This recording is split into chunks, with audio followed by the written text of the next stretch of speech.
been trading for over 5 years and I have generated over 6 figures entirely through trading. And today I'm sharing everything that I've learned, from the strategies to the psychology and to the real setups that got me from a beginner ecosystem trader to a profitable consistent trader. Now this is going to be a full 5-hour course, but listen, this won't help you if you won't take action.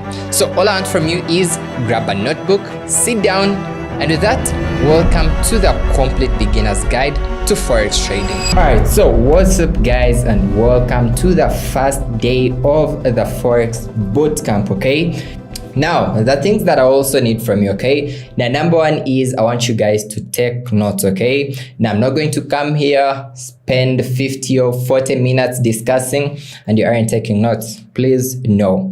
Take notes, watch out for what works for you and implement that. Okay, then the second thing is to show up consistently. Now I'm not going to lie, if you're not following up consistently, then you're going to lose out on this. You won't jump from day 1 to day 5 without having to go through day 2 and day 3. No, you must go through all the lessons, and with that you'll even be much better.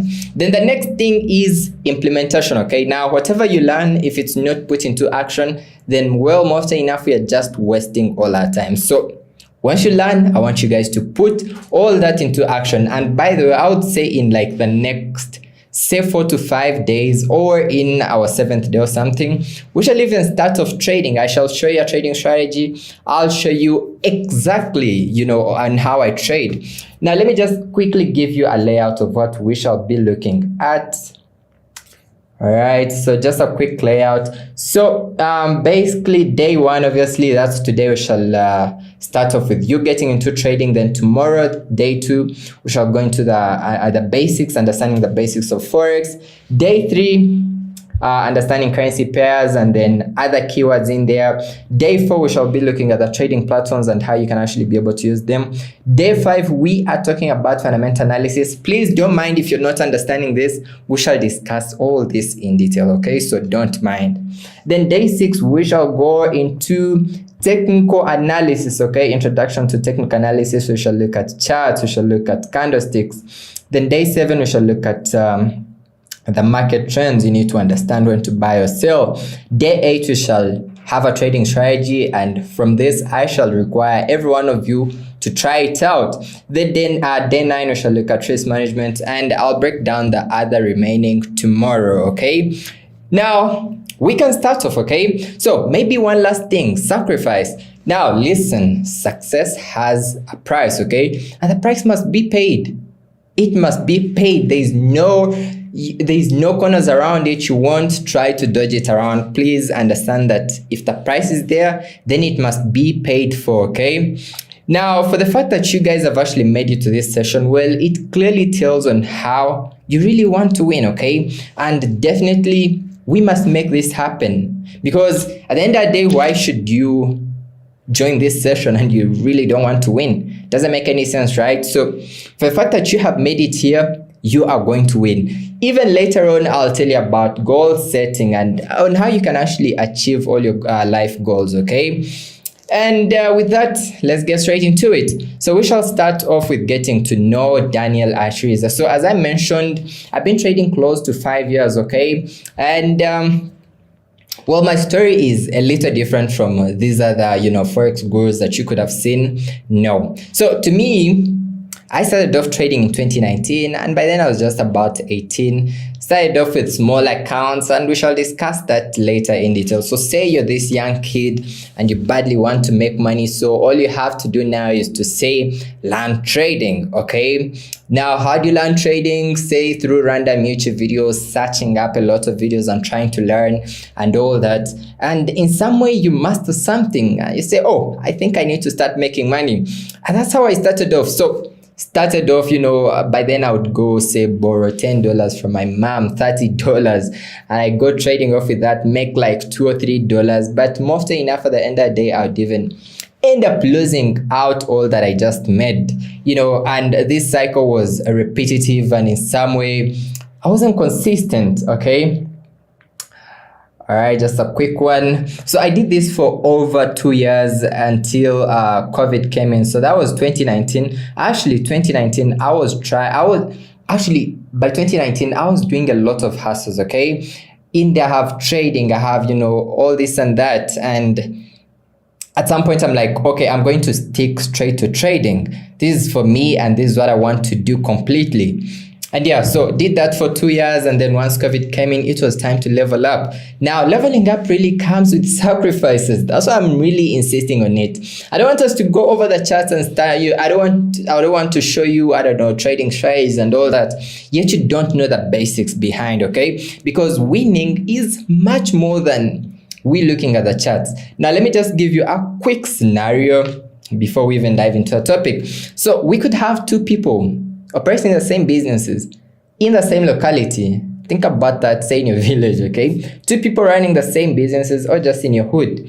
And one is actually successful, then the other won't, okay? So you can actually understand that at the end of the day, it's much more of your mindset and how you want to win, how badly do you want to win. You guys understand? And that's really going to become a very strong force to your winning, okay?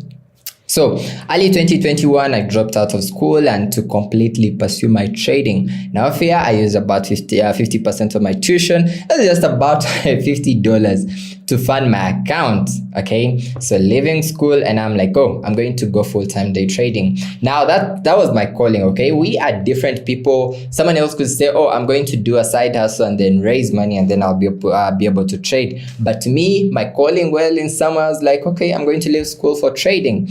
And I just had to put a few presentations off here.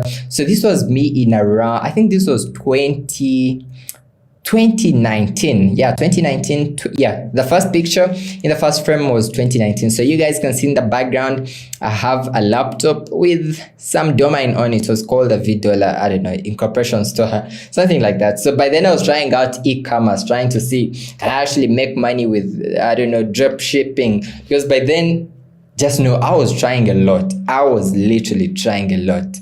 Then this picture in the second frame, that was 2020, early 2020. By then I was doing video editing.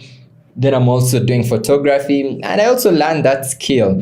Then 2020, actually the picture in the third frame, that's, I would say mid 2020 when COVID came in. And at this point now, I'm trying to go as hard as possible with my trading, trying to learn and, be the best version that I can be. So mostly enough, when I look at all these pictures, in some way I feel so inspired.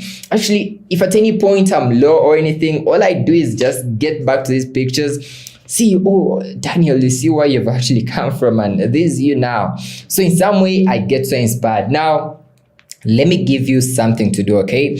Now, I want you guys to document your trading journey starting from now, okay? Today, I want you guys to document your journey. Now, the first day can be, getting into trading, learning from Daniel Ashrize. This is the first day. I want you to document your journey, and I'll tell you why this is important, because again, as you guys can see, I've done this. Now let me show you how I look at this point. Well, this is me. I'm so excited, but I'm not bragging. I'm actually trying to show you guys on what's possible and why it's very important for you to document your journey, okay? So here's me. I think this is just last week while I was in Dubai, went buying my first, expensive luxury watches. Then this is it here just for fun. Oh, then there's also some other watch. At the moment, I don't have it on the wrist, but that's a different one.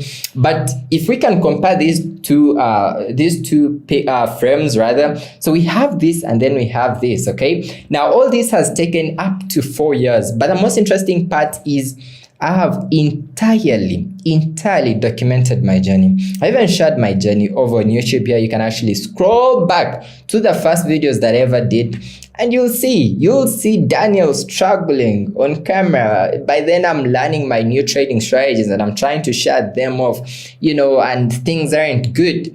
But in some way, if you have your journey documented, it's going to force you, it's going to motivate you to work even harder. You guys understand? So please take that in mind. So have your first frames before, say, you're successful or before you're starting trading, and then keep documenting, okay? Keep documenting. I have a lot of my pictures in, but that's enough. Now, the most interesting part is as to why you should listen to me. I've done this for myself, okay? And I've actually done it for thousands of students. Now, as I proudly say this because, I mean, who is not happy in some way? I mean, think about it. If you're helping other people become successful, then even God is actually blessing you in some way, because now you are successful, but now you are extending your blessings to other people. And listen, there's nothing big as that. Now, I'm so excited to really say that I've really helped thousands of students, and in some way, you guys are now the next people, okay? You're the next millionaires. If you can actually implement whatever we shall discuss through all these days, well, mostly enough, we are going to see big results from you, okay? Now, oh, by the way, I had just a bit of my story in here. So when I left school, well, 2 weeks in, I made my first 1,000. Now I made my first $1,000. I was saying 2021, if I can remember. Then towards the end of 2021, I was able to make my first 60K. Now, making my first 60K, I had some other trading partner, and I would say, well, 2021 was one of my biggest years. Literally. You made your first 1,000. Now, think about it. Back in the day, obviously, I'm trading, struggling, things aren't working out. But then in some way, you finally make your first 1,000. That opens up the possibility. Now, take my word, okay? Did that happen in the first 1 month? It didn't. But that doesn't mean it won't happen for you. We are different. And also, by the way, about your trading, your capital, how serious are you taking this whole thing? Now, for the fact that you're watching till this point, I welcome you to join the exclusive family by smashing the subscribe button. The target is 1 million subs, and you could be part of this exclusive community. So just go ahead and smash that subscribe button. And without any further ado, let's get straight back into the video. Let's go. So we are all different, but in some way, to me, it didn't even happen in my first 1 month. No, even in my first 3 months. No, it happened later on. You guys understand? And that's how things took off. So over the years, I've really continuously become successful, living life at my own terms. Honestly, I'm currently 23. And again, please listen. I'm sharing all this to inspire you and to understand that it's possible. And if we can actually take whatever we are going to be discussing in here, then well, more so enough, we are going to have successful people out of you, okay? The next millionaire traders, okay? Now, as I mentioned, I've also helped as many people as possible, people that I'm able to reach, okay, through the YouTube videos. I have over 5 million views on YouTube, and all these people have learned. I have received a lot of messages from people that are purely happy, you know, that are really making it, and it's so exciting. These are just screenshots from my same community. Again, I want you guys to look at this as, actually, I want you guys to just put yourselves in these guys' feet, okay? Because these are also normal traders just as you. In here, we have beginner, we have, inconsistent traders seeking consistency. So in some way, we are all the same, okay? So this is just inside. Obviously, we can see most of these guys winning. You know, it's much more of like someone starting off from scratch and now being able to win. You guys understand? Again, that should create that possibility. That should show you what's possible and how you can actually do it for yourself, okay? Now, I'll just scroll straight again. Obviously, these are all student results. Oh, this was it. So she made her first money ever. That was about $100. Pretty exciting, really. I mean, making your first $100 of trading. It's the most exciting thing. So, enough of the student results, enough of my story, and I think it's now time to create your story. So what shall we cover? Obviously, as I mentioned, shall start off with the basics. We shall start off with, I actually gave you the outlook already, and now this is it. So we shall start off with the basics, then we shall go technical analysis, we shall go fundamental, then we shall also go trading psychology. Now, all these are extensive topics. They're way bigger than how they're listed out here, but at the end of the day, we shall cover up everything, okay? So don't you mind, and we shall get all this sorted. Now, let's talk about trading itself, okay?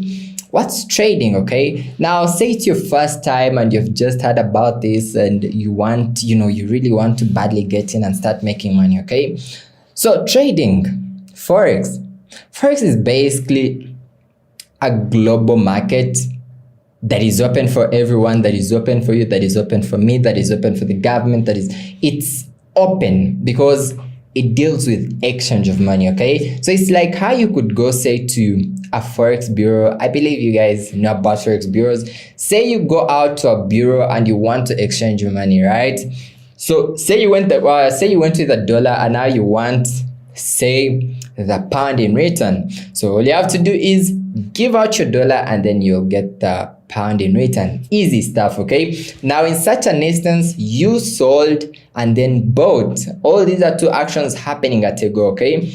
Then the most interesting part is the bureau makes profit off you, okay? Because if you're selling and buying, in some way there's a difference in there, and that's why the Forex bureau makes money. So in trading, it's a little different because this time around we are now dealing online. And then the most interesting part is, as I mentioned, it's global. It's an open market. It's open that anyone from any part of the world can actually be able to trade it, okay? And then all you have to do is understanding when you're supposed to buy or sell. Just like the example that I just gave you, we have more presentations, we have more illustrations in the presentations, but I'll show that to you later. So all you have to do is understanding that, okay, this is when I'm supposed to buy or this is when I'm supposed to sell. And once you have that, things are way better, okay? Now, in the due process, this means you actually pay yourself. Now, I know you should now be wondering, okay, so why should I even get into trading, okay? Now, first things first, take this, okay? You get to pay yourself. That's the most important thing, okay? Now, trading is not like these other normal businesses. Let me just go ahead and do you an illustration quickly off here so we can have a much better understanding. So I'll just go ahead and share presentation. All right, just quickly. Okay, so I'll just go ahead and share a presentation now.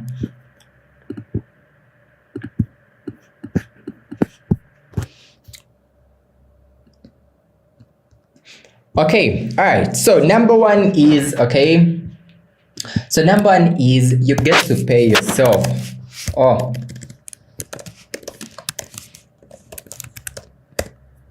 now this is up to you really. If say you want to make $100, as we shall discuss, we shall know that, okay, look, if you want to make $100, you're supposed to trade off with this. It's all up to you, okay? The number two is you have all the freedom, okay?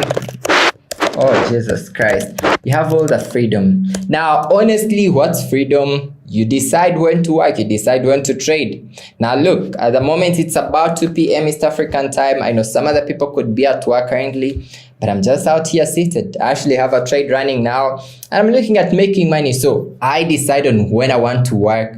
No one determines that, oh, okay, you're supposed to do this or this. No, it's all up to you, okay? And freedom is one of the most expensive things because it deals with your time. Remember, time can't be replaced. If it's gone, then it's gone. So now, how can you be able to leverage on your time? Well, if you're doing trading and you have all the freedom, that means you can decide to even do other things on the side because you now have all the time, okay? The number three is you can trade from anywhere, okay?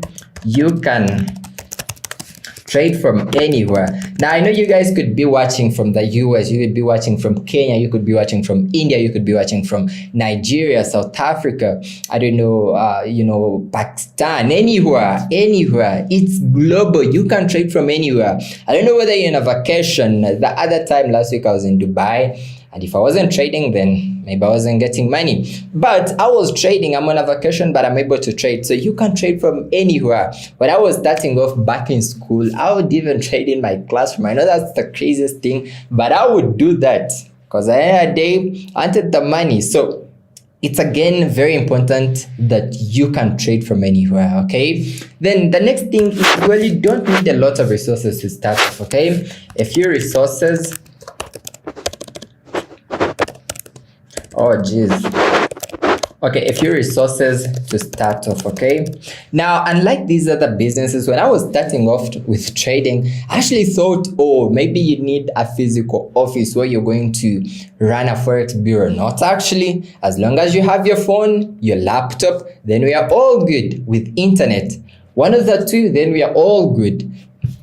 As long as you have an iPhone or a laptop, not necessarily an iPhone, any phone, as long as it's a smartphone and then you have access to internet, then you're all good. Then, so basically off here, we could talk about, the gadgets. Honestly, you don't need a lot of inventory. I don't know, maybe you have to get $5,000 to start off. No, okay? So if you have your phone or say a laptop, you know, and an internet connection, then you're pretty good. Then we can also talk about the capital. We shall talk about that in detail. Trading capital in here.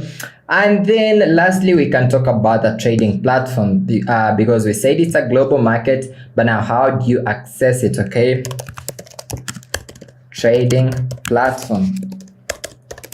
Now, as we mentioned, anyways, for the fact that you're watching this session already, it means you're fully sorted out with these first two requirements, okay? Now, the next one is trading capital. Now, honestly, trading is easy. You don't need, I don't know, 5,000 or 10 or 1,000.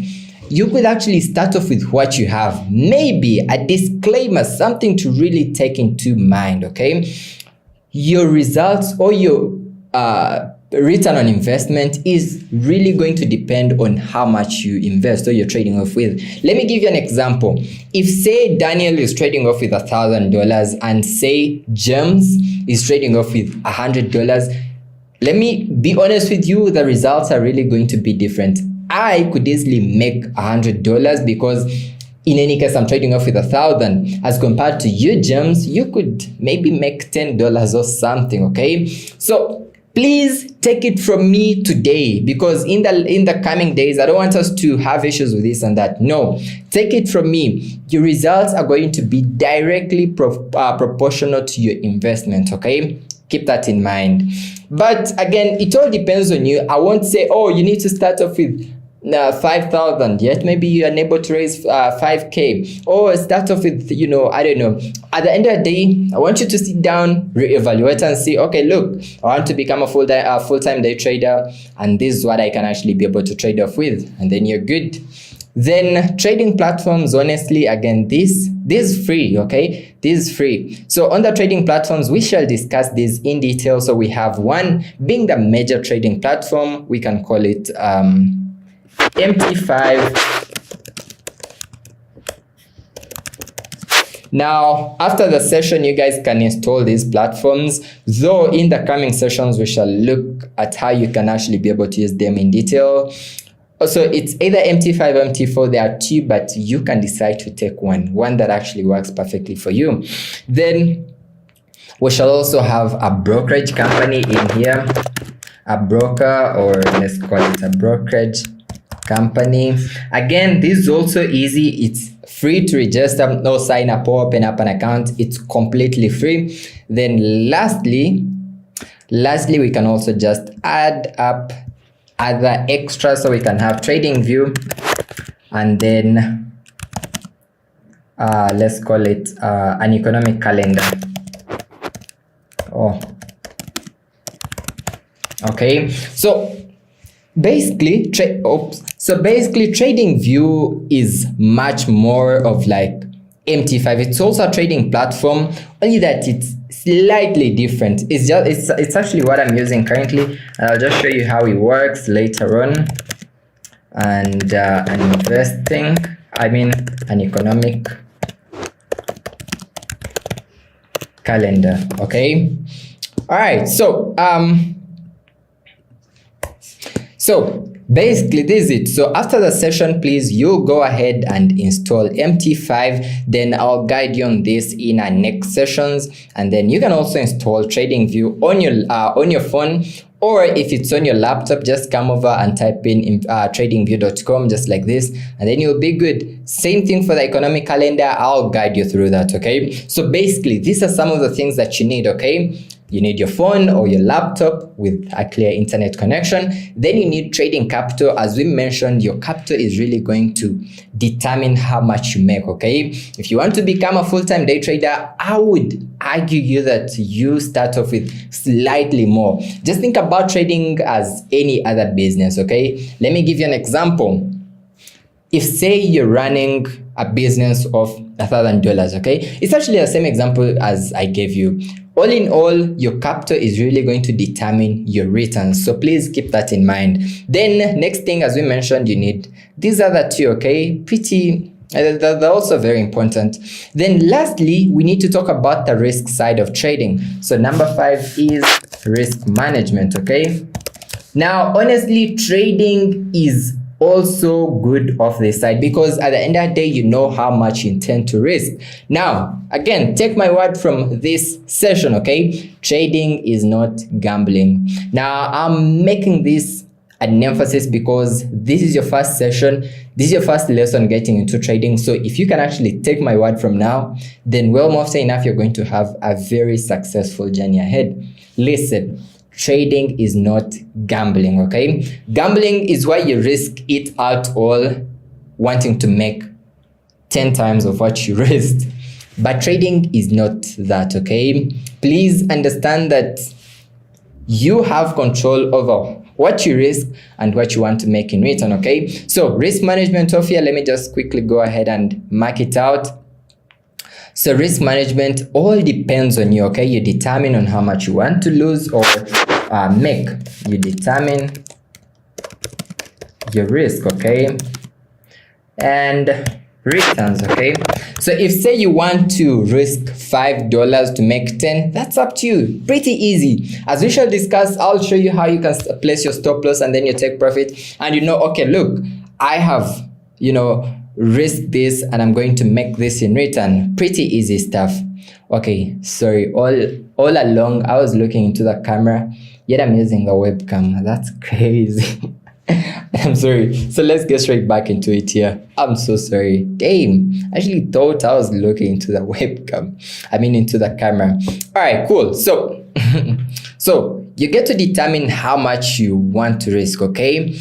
If, as I mentioned, if say you want to risk $10 to make 30, that's up to you. Pretty easy. You're going to set a stop loss that says, okay, look, Daniel, you're going to risk 20 pips to make this. Again, please don't mind, that's easy stuff. I'll show you how to do all that, okay? So that's pretty easy stuff. So basically, these are some of the good things about trading and why it's much more easier to start trading than these other random businesses, okay? Now, let's go to the next very important topic, okay? And that's goal setting. Now, for any business, you need to understand all this, okay? Now, I don't care about... Actually, let me make something clear, okay? I know this might be a very new topic to you because when I was starting off, honestly, I never knew about all this. But I came learning all this along the way as things could get harder. I have to find a solution and I got to learn about goal setting. Now, your goals as a trader are really going to determine how successful you're going to become, okay? Now let's talk about goals. So a goal is much more of a target, okay? A target that you have in mind, something that you want to hit, okay? It can be in a year, it can be in a month, it can be in a week, it can be in an hour, but at least there should be a time stamp to that target, okay? Let me give you an example. I could say, oh, look, I'm trading off with $500, but I want to make my first $2,000 in the next coming 2 months, okay? So I'm trading off with a 500, but I'm trying to grow this account to say 2,000 or 2,000 actually in say 2 or 3 months, okay? That's a goal. I'm just giving an example, okay? Now your goals must vary, okay? Now, firstly, we need to have, obviously, your financial goals. That's important. Okay, then oh, that's right. Okay, then we need to also talk about your freedom goals. How do you want to really be free? Because that's very important. Now, firstly, as I mentioned, okay, because now we are using trading as we are kind of using trading to take us to all these goals, okay? But again, you must have something in mind, okay? Now, let me first give you something first. So what we shall start off with is you're going to have all your goals, okay? They can be long-term, but now we shall break them down, okay? It can be a year. So I'm going to give you an assignment after this session. Please go ahead, write down all your goals, okay? All your goals, actually, say write down 10. Then from the 10, you shall get the 5 most important. I still do have some small books here. When I was starting off in like 2019, I would write my goals every day. And it really works. So I want you guys to write down your goals. It can be, say, making your first $1,000. Because if we know your goals, then we shall now work towards that, okay? Now, I'm not saying if you write down your goals, they will happen magically. Please, no. We need action, okay? We shall talk about the action part of it. But you having your goals written down is way much better. Take it from me again, a problem written down is half solved, okay? So write down your 10 most important goals, and then from that, I want you to select the 5 most important. It can be with making, say, your first 1,000, and then at the end of the day, understand that it's possible. The money is already out there. All you have to go is just get it, okay? Then it can be, say, buying your first, I don't know, accessory or your first car, depending. Honestly, to me, I would say maybe buying my first, well, I don't know. I may not share my goals now because I'm pretty busy in mine now. But have your goals down, okay? Then next, your freedom goals. We need freedom, okay? You need your time, you need to travel, you need all the good stuff. So you need to free your family in some way. Let me just give you an example. You could be starting off and your family is all on you, and those are some of the things that you need to work up to, okay? So I want you to have your goals written down, and then after that, we shall be able to now work towards that, okay? Now, what's the way forward, okay? Now, for the fact that you're still watching and you're in here, this session is much more, as I called it, the initiation, okay? Getting you started, getting you into the zone, okay? And then after this, now we shall start diving to the magic. It's going to be a step-by-step journey, and believe me, by the end of the bootcamp, well, not say enough, you'll be way too good. You'll be way too good, and we shall start seeing results, okay? Welcome to the second day of the bootcamp, okay? After understanding that trading is open up for everyone, okay? Now, the things that we need to understand so you can actually have a clear game plan, okay? Now, in actual sense, let's now slightly slide into the technicals. Now, please, if you're somewhere already, you know about the charts or something, you may need to skip all these sessions and wait for the next coming days. For now, we are still trying to get that complete beginner from the ground, so that by the time we go technicals and we're on the charts, this person is actually okay? All right, so Forex is the exchange of currencies. Again, we mentioned that yesterday, and it's pretty easy, okay? So we can easily interpret it as the buying and selling of currencies. Again, as I mentioned, an example can be, say, you have the dollar, okay, and you want the pound. You are going to give away the dollar and then get the pound in return, okay? So it means you're selling and buying in return. Then the Forex market is a global market. It's open for 24 hours in 5 business days. So it's global because, well, I mean, each country has a different currency, and there are very many people always transacting.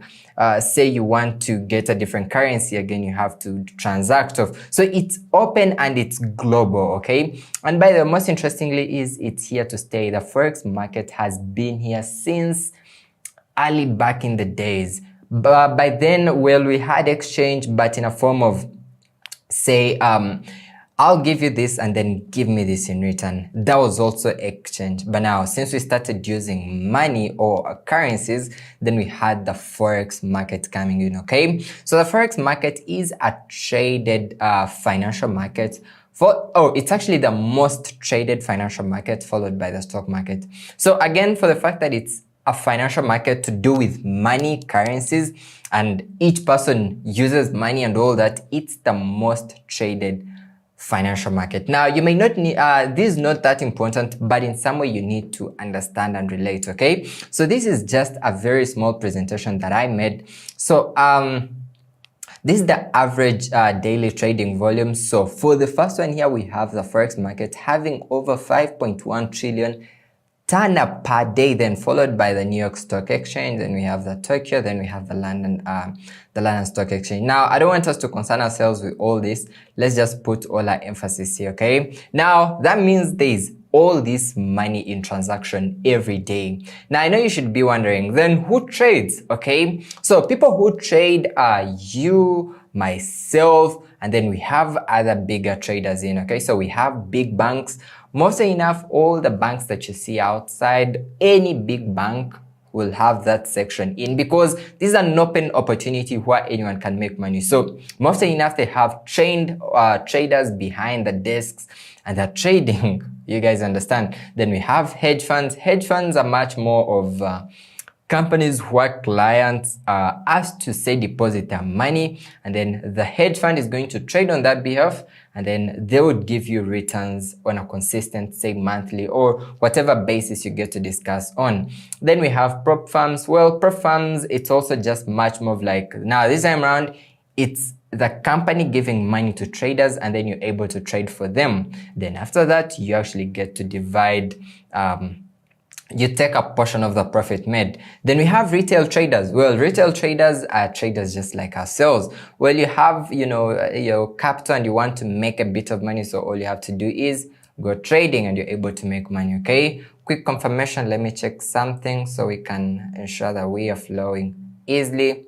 Now, please don't hesitate to send through any questions if you guys have any, because it's a very open discussion today, okay? So I'll just quickly confirm something.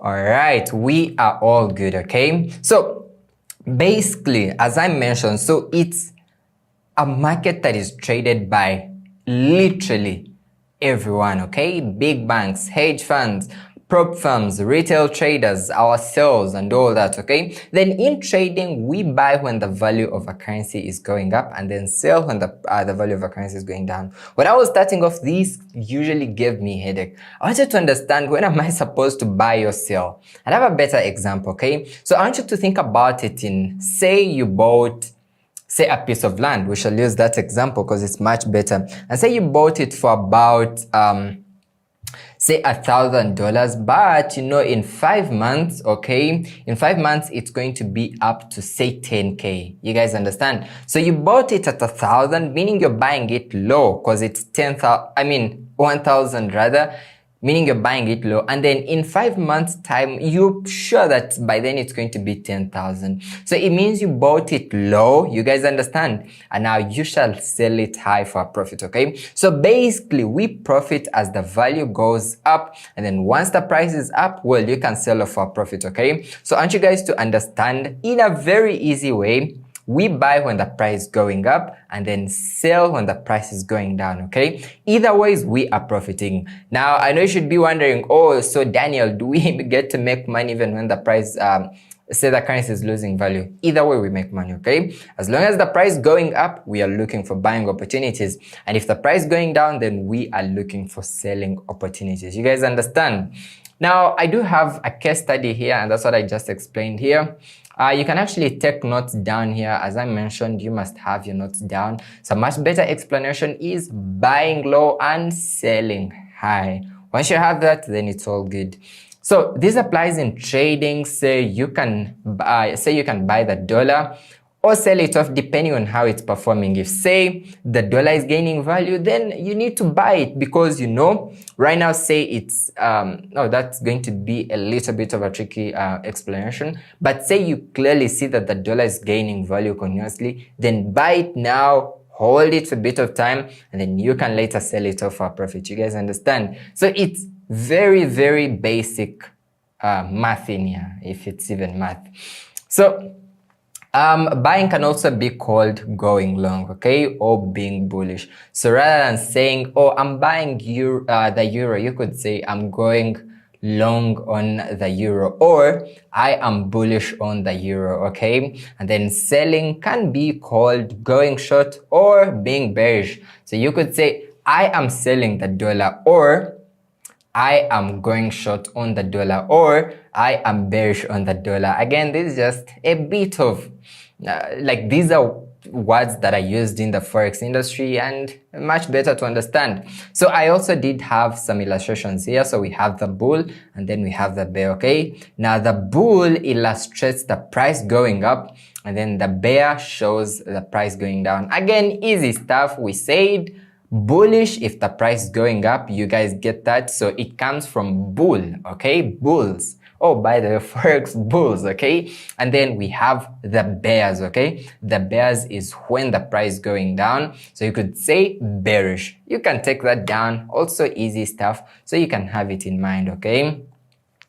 Now, as we shall discuss later on in the next upcoming sessions, when we are trading, we are dealing with pairs. Again, if I can actually take you back to the example that I mentioned earlier on, at any point, if you're trying to exchange money, say you're at the Forex Bureau or anything, you are going to go with whatever you want, whatever you had, and you want something in return, okay? Again, let me make it much more clear. Say you have the South African rand, or say the naira, or the Kenyan shilling, or the Ugandan shilling, or the dollar, or the pound, whatever, and you want to get something in return. You're going to get this money, go with it to the Forex Bureau, and then you will give it away and get something in return.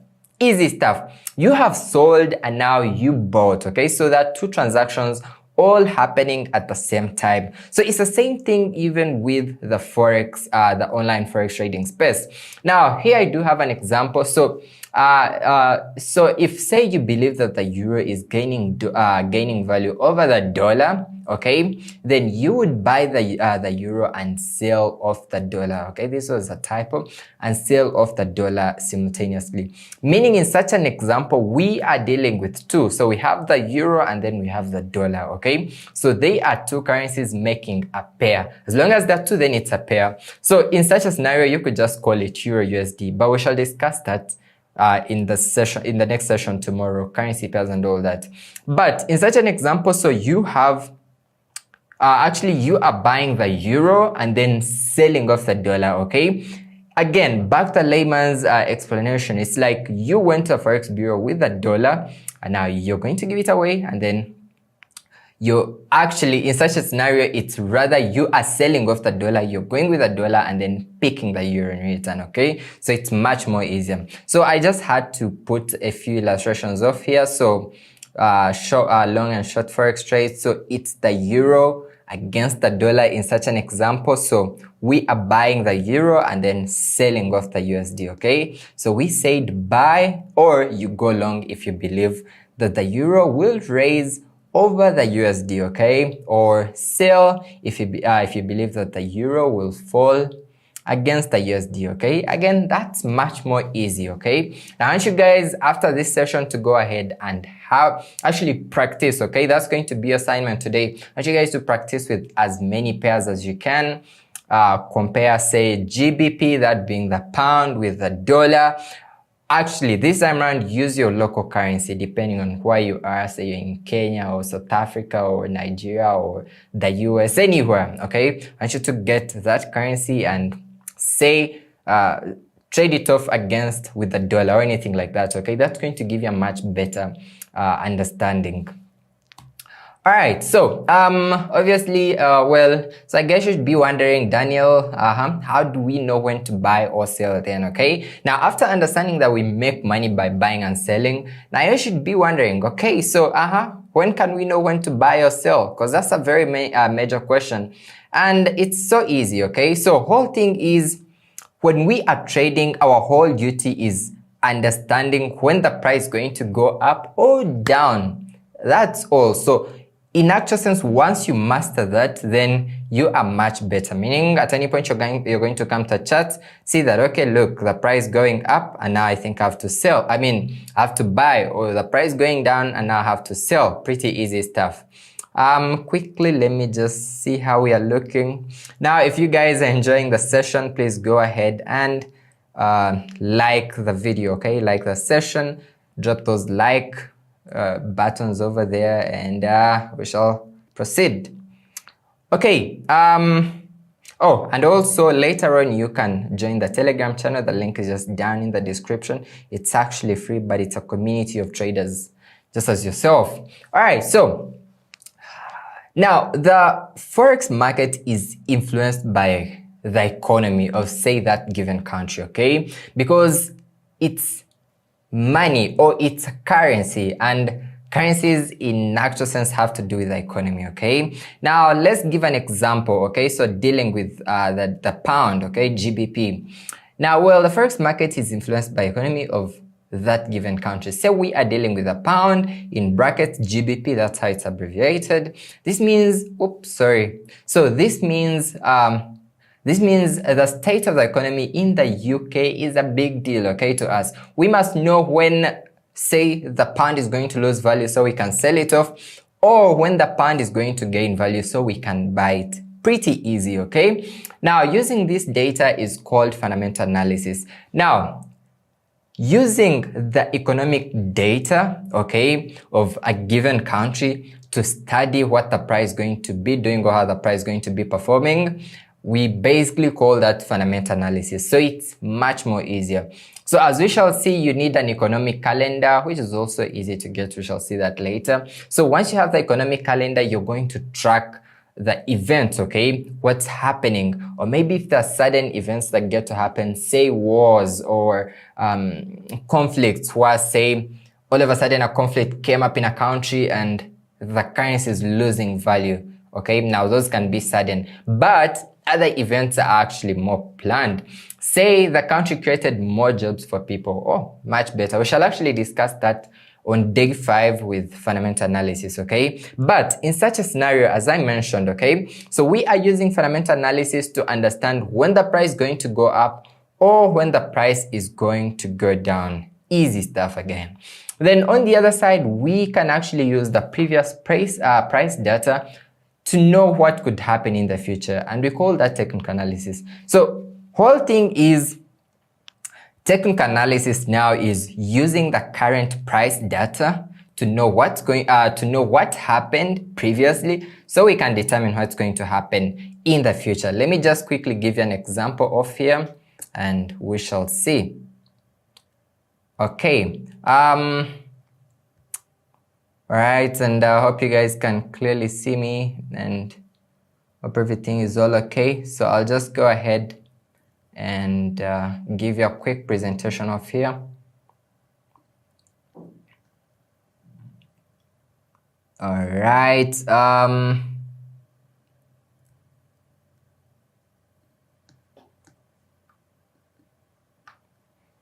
All right, there we go. So we are now good. So as I mentioned, basically off with the technical analysis, we are looking at what the price was doing initially, and then we are able to determine what could happen in the future, okay? So let me write it down here and then we shall have a bit of illustrations, okay? So for technical analysis,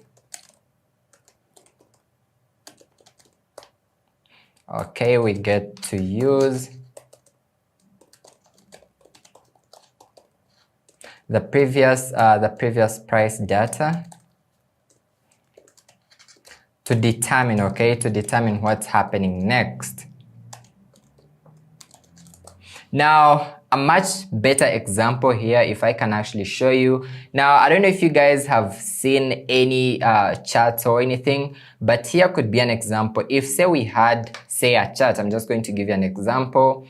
So if, say, this is how something is looking, you know, and let me just try to even make it match. Oh, okay. Let me just present it in a much better way. Okay, so this is just an example that I'm trying to show you. So again, in such a scenario, what we are looking out for is how did the price behave previously. So in such an example, we can see, oh, the price came, got back here, pushed up, came back here, pushed up, got back here, okay? It pushed up. So if you guys can actually look closely, you can see that they are repeated patterns that are happening over and over. And that's why, and that's what we call technical analysis. It's much more of you looking at what the price is doing, and then you're able to establish what could happen next, okay? It's much more easier. At a later stage, once we get the charts and we are looking at, how to trade and all that, we shall have much better examples. So all in all, with technical analysis, what you have to do is come to the charts, okay? Look at what the price is doing, or what did the price do, say, a month ago. Say maybe it came to a point, we could say mark out a point like this, or we can see the price got here, and then what happened? Once it got there, it dropped down. So we have that point marked out, and then in the future, we just have to wait and see, okay, if say the price got to this point previously, could we expect it coming back here and then reacting off and maybe dropping again? So that's pretty easy stuff. So technical analysis is actually very, very important, okay? So as we mentioned, we have the two. So we have fundamental and technical analysis. But well, fundamental analysis, I would say in actual sense, all you have to keep in mind is keeping track of the news events. At least you must know that, okay,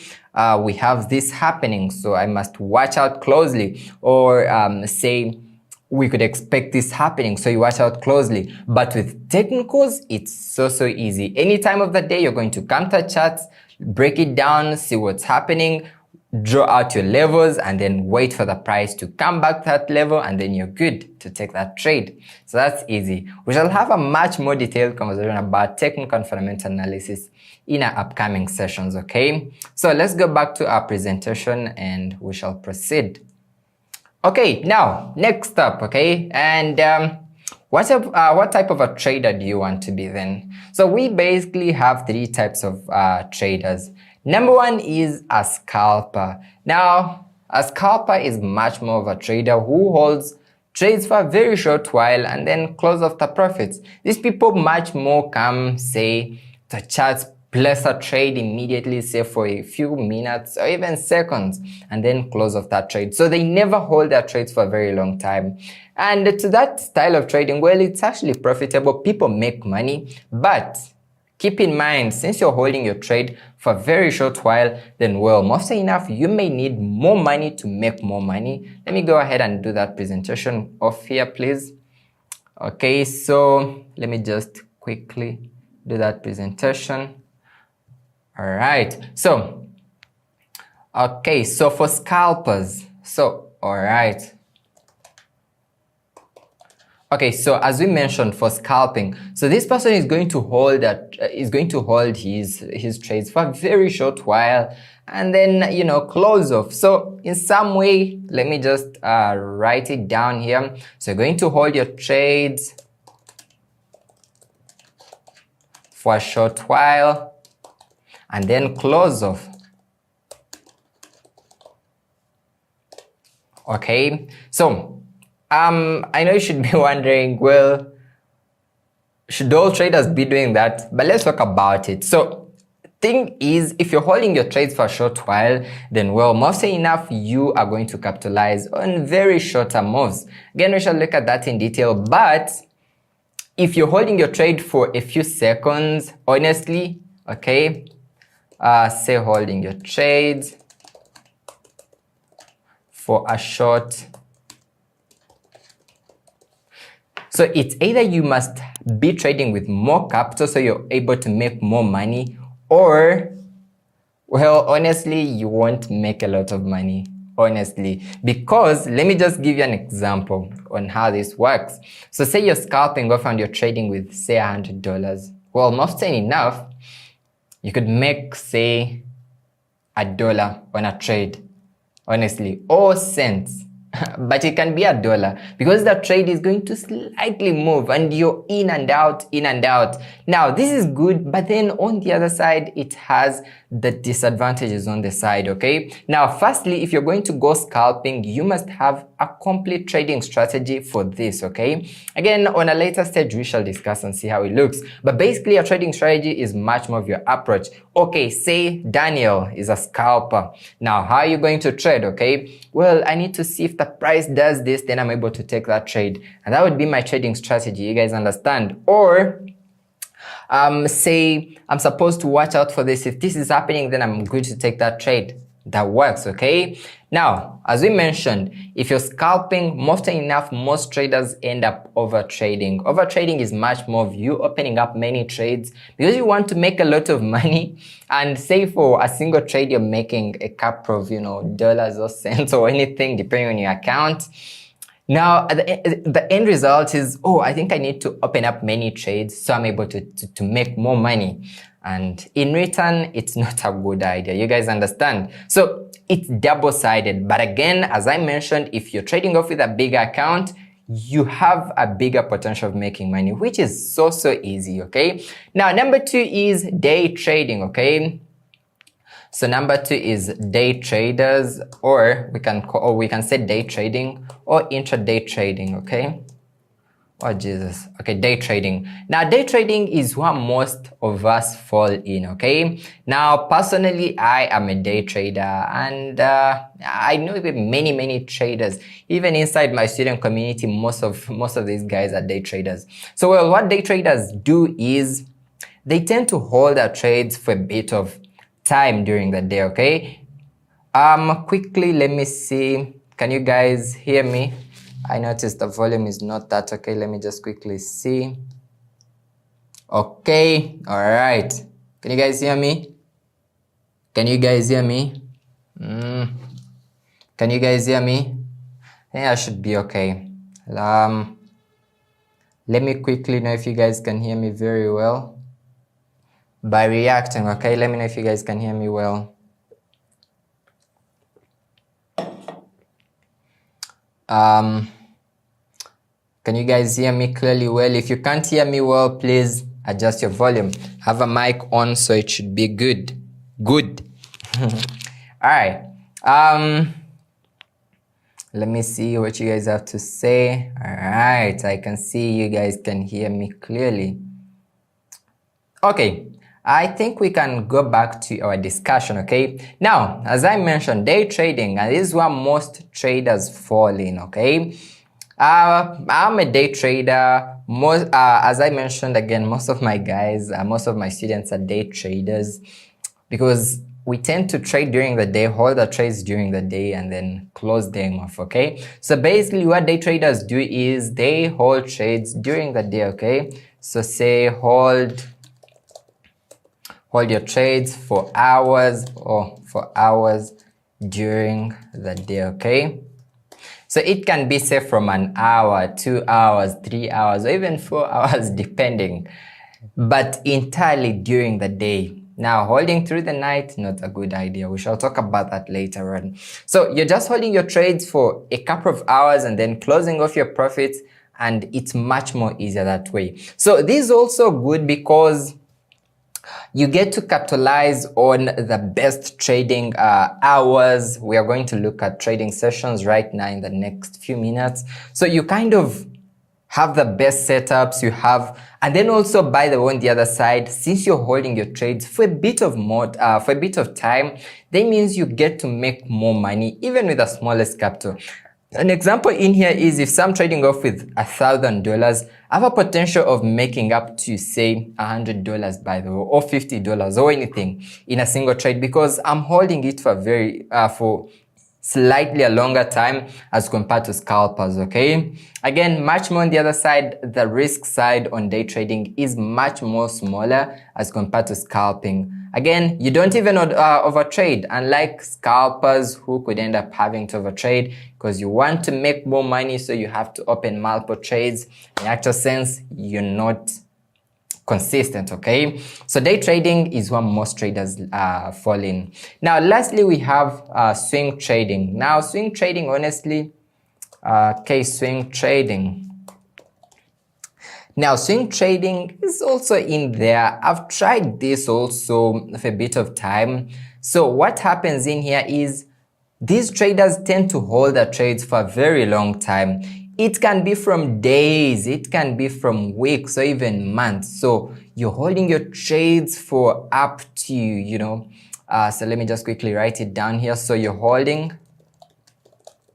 your trades for, say, days, or weeks, or even months, by the way. Okay, so this is also good, meaning you're going to analyze. You shall look at your pair that you wanted to trade. Once you have your setup, all you have to do is now get that trade and let it run. Let it run for it's up to you as a trader. You could say, I'm going to hold this trade for, say, a month. That's about 30 days. So 30 days the trade is running day and night, weekends it's still on, and after the 30 days, you could now close off the trade. Now, swing trading is really good. In some way, it's super good if you have a very great trading strategy, because now for swing trading, you could even open up a trade with, say, $500, and in a span of 30 days, if the trade was really good, a great setup, you could make you could actually double up the account, or even triple, or anything. Because I've seen that. I do remember, I think that was like 2022. I did have a trade on an account of about $200, opened up a trade on gold. And to you who may not know gold, again, we shall talk about that in currency pairs. But opened up a trade on gold and let it run for, I think it was about 2 months or something. Coming back, I was up by about, I think it was about $1,500. So you can imagine you had an account of $200 and now you're up by $1,500. Crazy. By the time you close off, you're like 10x the profit. So it's really good. Now, everything has the good and bad. Now, good side, obviously, as I mentioned, you could make more money even with the smallest account. But think about it.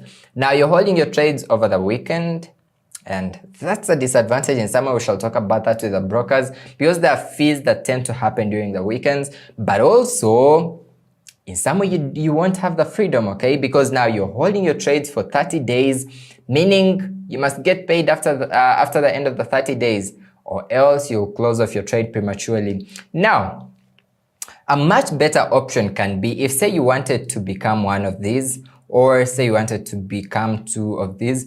What I would do is, I would say have an account for my active day trading, and then say one for my swing, okay? So I could get, say, an account, deposit about $500 entirely for my swing trading, then open up that trade, let it run for a very long time, okay? While with my day trading account, well, I'm in there for my active profits every day. Whenever I have to trade, go trade and then withdraw. It's like that. But in here, you're going swing trading and you'll hold that trade for a very long time, okay? So these are the 3 types of traders, or the types of trading. And from here, it's going to be up to you to choose out where you fall, okay? Now, let's go back to our presentation. And okay, so I'll just quickly go back to our presentation of here. Okay, now, when to trade? Now that's the question, next question.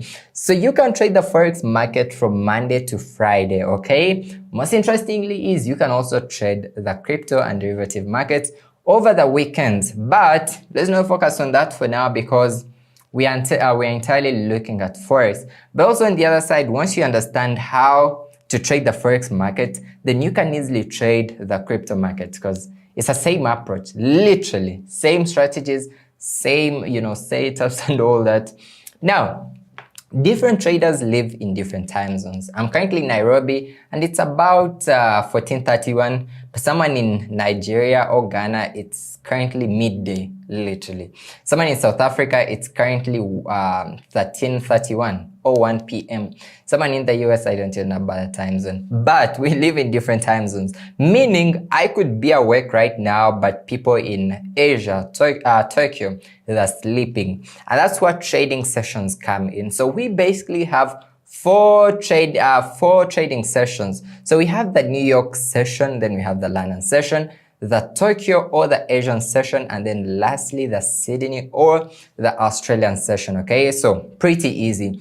Now currently with the time right now, we have the London session open, and I did attach, let me just quickly show you. So I'm going to put a link down in the description that will give you access to a trading tool session. So you can actually go to that link, then you'll see the time sessions within your time zone, okay? Because I'm currently in the East African time zone, which is a little different from, say, the West African time or South African or Eastern Standard Time or anything like that, okay? So I'll put the link just down. So from these sessions, you need to find out the best ones to trade, and we look out at two. We have the London session and the New York session, and those are the most traded sessions, and that's what I want us to capitalize on the most. So here's what happens. So during the London session, we have a lot of volume. We have many traders trading, meaning we have a lot of volumes being exchanged, okay? And if there is a lot of exchange, then we are making money.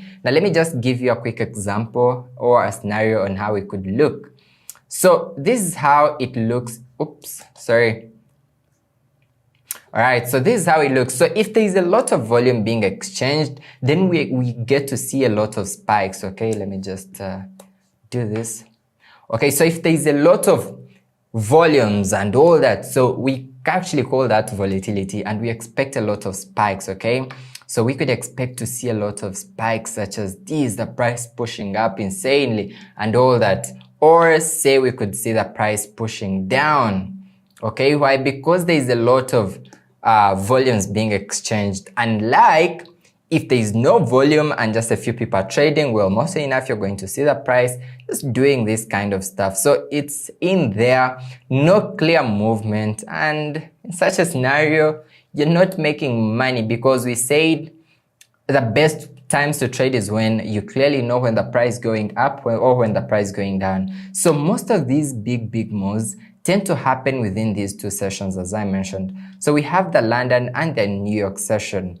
So for the Australian session and the Asian session, it's also tradable depending on the time zones that you're in. But I would say, if say you wanted to trade the Asian session, then you could focus much more on, say, currencies that have to do with, say, the JPY. Again, sorry we're bringing this in, but we shall discuss it much more in detail. So JPY would be the Japanese yen, meaning if you wanted to look out for pairs, you could trade pairs that have to do, say, with say USD JPY. So in such a scenario, we have the dollar and the JPY, the Japanese yen. Why? Because we are in the Asian session, Asia, Japan, and that's when the traders are working and trading. We could say trade pairs as CHF JPY. Again, in here, it's the Swiss franc, but then with the Japanese yen, you guys understand? So in any scenario, we have this. Then if say you are trading the Australian session, so if say you're trading the Australian session, okay, what you'd look out for is any pairs that have to do with AUD. So this is the Australian dollar, meaning you could trade pairs as, say, AUD USD, okay? So it's the Australian dollar against the US dollar. Or say a pairs AUD JPY. As long as it's having this in, then you're good. Again, since it's the Australian session, you could also trade pairs that have to do with the NZD, okay? This is New Zealand, because I think it's the same time zone. So just like that. So that's in case you wanted to trade these pairs. You could that's in case if you wanted to trade those sessions. So you could much more capitalize on this. But for our case, we shall take much more into consideration of the New York and the London trading sessions, okay? Awesome. And I hope you guys are really enjoying and learning a lot from today's session.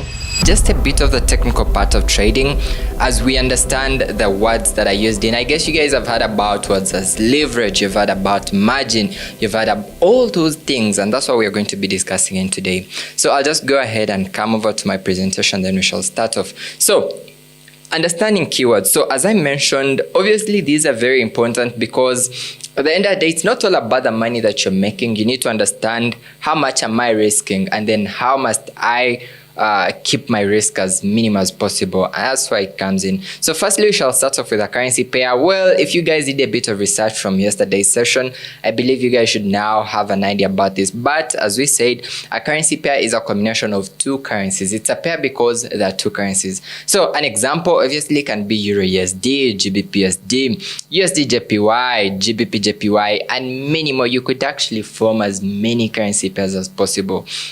Say the dollar against the South African rand, so that's the USD ZAR. We have, there's so many. So these currency pairs are divided into three. So we have major currency pairs, and these are the most traded pairs. Even when you're starting off with your trading, I would recommend that you trade the most traded ones, okay? So basically, those are the major currency pairs. So in such an instance, we have okay, quickly. So in such an instance, we would have, say, that GBP USD, we would have Euro USD, we would have USD JPY, among others. These are actually some of the most traded currency pairs. Then we also have what we call the cross pairs, okay? And these are pairs that do not include the dollar in them, okay? So an example here, we have, say, CAD JPY, and just quickly, okay, quickly, let me just confirm something from my end. All right. So these are currency pairs that do not include the dollar in. As we have mentioned, examples can be, say, CAD JPY, then we also have AUD JPY, CHF JPY. There's so many. You could actually formulate as many as possible, as long as you're not including the dollar in. Then that's a cross pair. Well, they're also good to trade, but for a beginner trader, I wouldn't recommend that, okay? Can you guys hear me clearly? Your volume is too low. Really? We're using this. Let me just quickly check one more time. Okay. This should be good, honestly. Okay, quickly. Oops, let me check.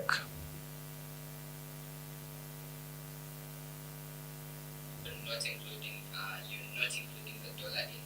Then that's a cross pair. Well, though, CHF JPY, that's so many. You could actually formulate as many as possible, as long as you're not including the dollar in. Then that's a cross pair. Well, they're also good to trade, but for a beginner trader, you guys should really be able to hear me. Because I can clearly hear everything.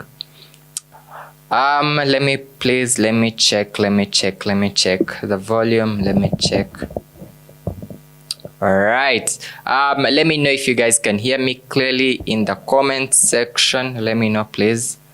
Let me know. Then we shall straight off kick off. This guy is so close to me. What's up, guys? Can you guys hear me? Sorry that we have to do the testing off here, but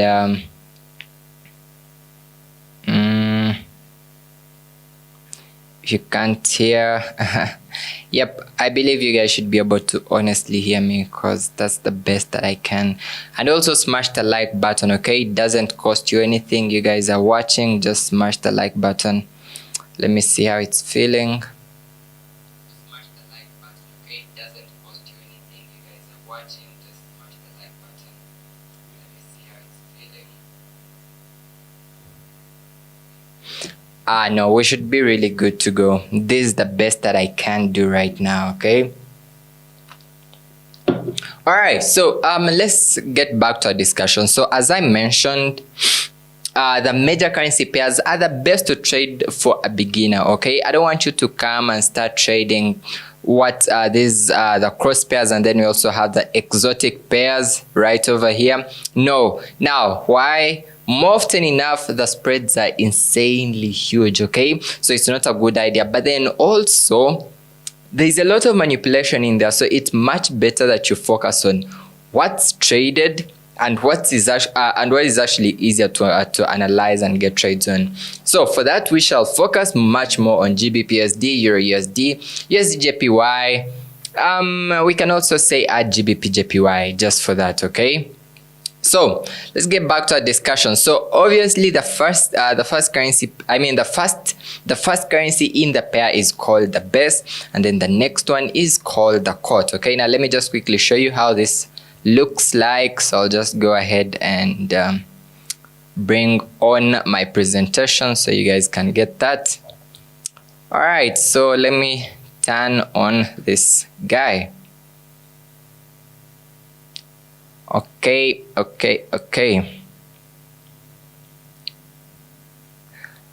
So in such an example, let me see. Okay. Let me just quickly turn on my presentation. All right, good. So as we have mentioned, so basically say we have a pair as GBPUSD. In such an example, the first currency, this over here, so it's GBP, that being the pound. Let me just do this. So GBP would be the base currency, and then we would have the USD as the quote. Okay, so this would be the base. Okay, so that would be our base currency. And then the next one down here would be the quote. Now, do you need to understand this? Well, necessarily, I would say you would want to, because you'll need that, okay? So that's the best currency. Now, the most interesting part about this is all the transactions that you do will often affect the first currency. So say an example in here, okay? So if say we are buying GBPUSD, okay? So say you are buying, okay, say buy. Actually, later on as we start trading, you'll see say signals and someone says buy GBPUSD. So in such an instance, we mean buy the pound GBP and then sell the second currency in the pair. So mainly what I'm trying to say is all the effects are going, all the transactions are going to affect the first currency. In such an instance, it's the best currency, okay? So you can formulate as many pairs as possible. We can have say Euro USD, we can have say Euro JPY, we can have say gold, we can have say GBP, say GBP JPY, we can have Euro JPY, and so many. You can actually formulate as many as possible on your own, and it's going to be much more easier. All right, so bringing us to our next keyword in here. Let me just bring the presentation back on. Okay, number 2 is leverage. Okay, now these I actually had to choose out the most important ones because you don't need to know everything necessarily, because it's not that important. So the leverage, now this is the use of borrowed capital to increase one's buying or trading power. Okay, so the leverage allows you to trade with more money than that you have in your account. So say you're trading off with say $100. I had to do a presentation of here. $100 may not be enough for you to trade and actually make reasonable money. So what the broker does is they will offer you the leverage of here, and then an example is say 1 to 100. It's written in ratios. It can be say 1 to 1, 1 to 100, 1 to 500, depending, okay? And then what they do is they will get your capital, what you deposited, multiplied by the leverage, and now you'll have your total trading power or your total buying or selling power, okay? So at the end of the day, the leverage is pretty important because it's going to even help you if say you're trading off with small accounts and say you want to make a bit of money but your account is too small. What you need is the leverage. Now take this, the bigger the leverage, the bigger the risk, okay? So I'm not encouraging you to use very ridiculous leverage because you want to make a lot of money. Please, no. I actually had to write it down here. Take note, the bigger the leverage, the bigger the risk, and vice versa. So it doesn't have to be too small and it doesn't have to be too big, okay? So in here we could say use 1 to 100, or say, actually for some countries, I would say in the US, I think brokers are not allowed to exceed, I can't remember, but is it 1 to 200 or 1 to 20, something like that, but there is a limit. But to some brokers, well, you could even have, say, up to 1 to 1,000, 1 to unlimited. So it's double-sided. You must know how to use it, or else it's going to be against you. Number 3 is the bid, ask, and then the spreads. Okay, well, the bid price is the buying, we can actually call it the buying price, or a price at which a trader is willing to buy, say, a currency. Then the ask price is the selling power. Then the spread is the difference between the bid price and then the ask price. Okay, so getting the bid minus the ask price, and then you have your spreads. Okay, pretty easy. Okay. Please, I hope you guys can hear me very well. And okay. Oh, hold on. I notice my presentation is not moving. Let me just quickly adjust that. Okay.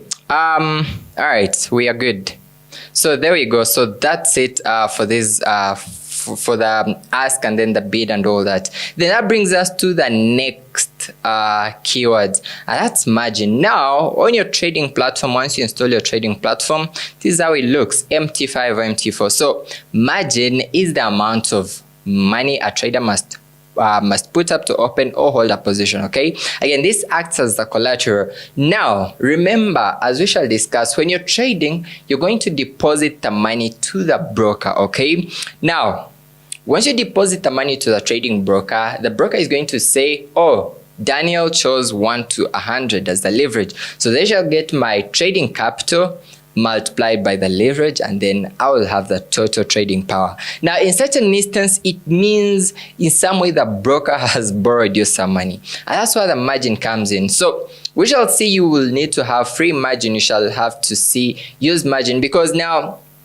before you open a trade, the broker must have a collateral or something in return. Say you're opening up a trade, but now what if it goes against you? What do we have to take? Okay, and that's why it comes in. So that's the margin. Now if you can actually go over to your MT5 app, as we shall later see, you can see we have the balance as the first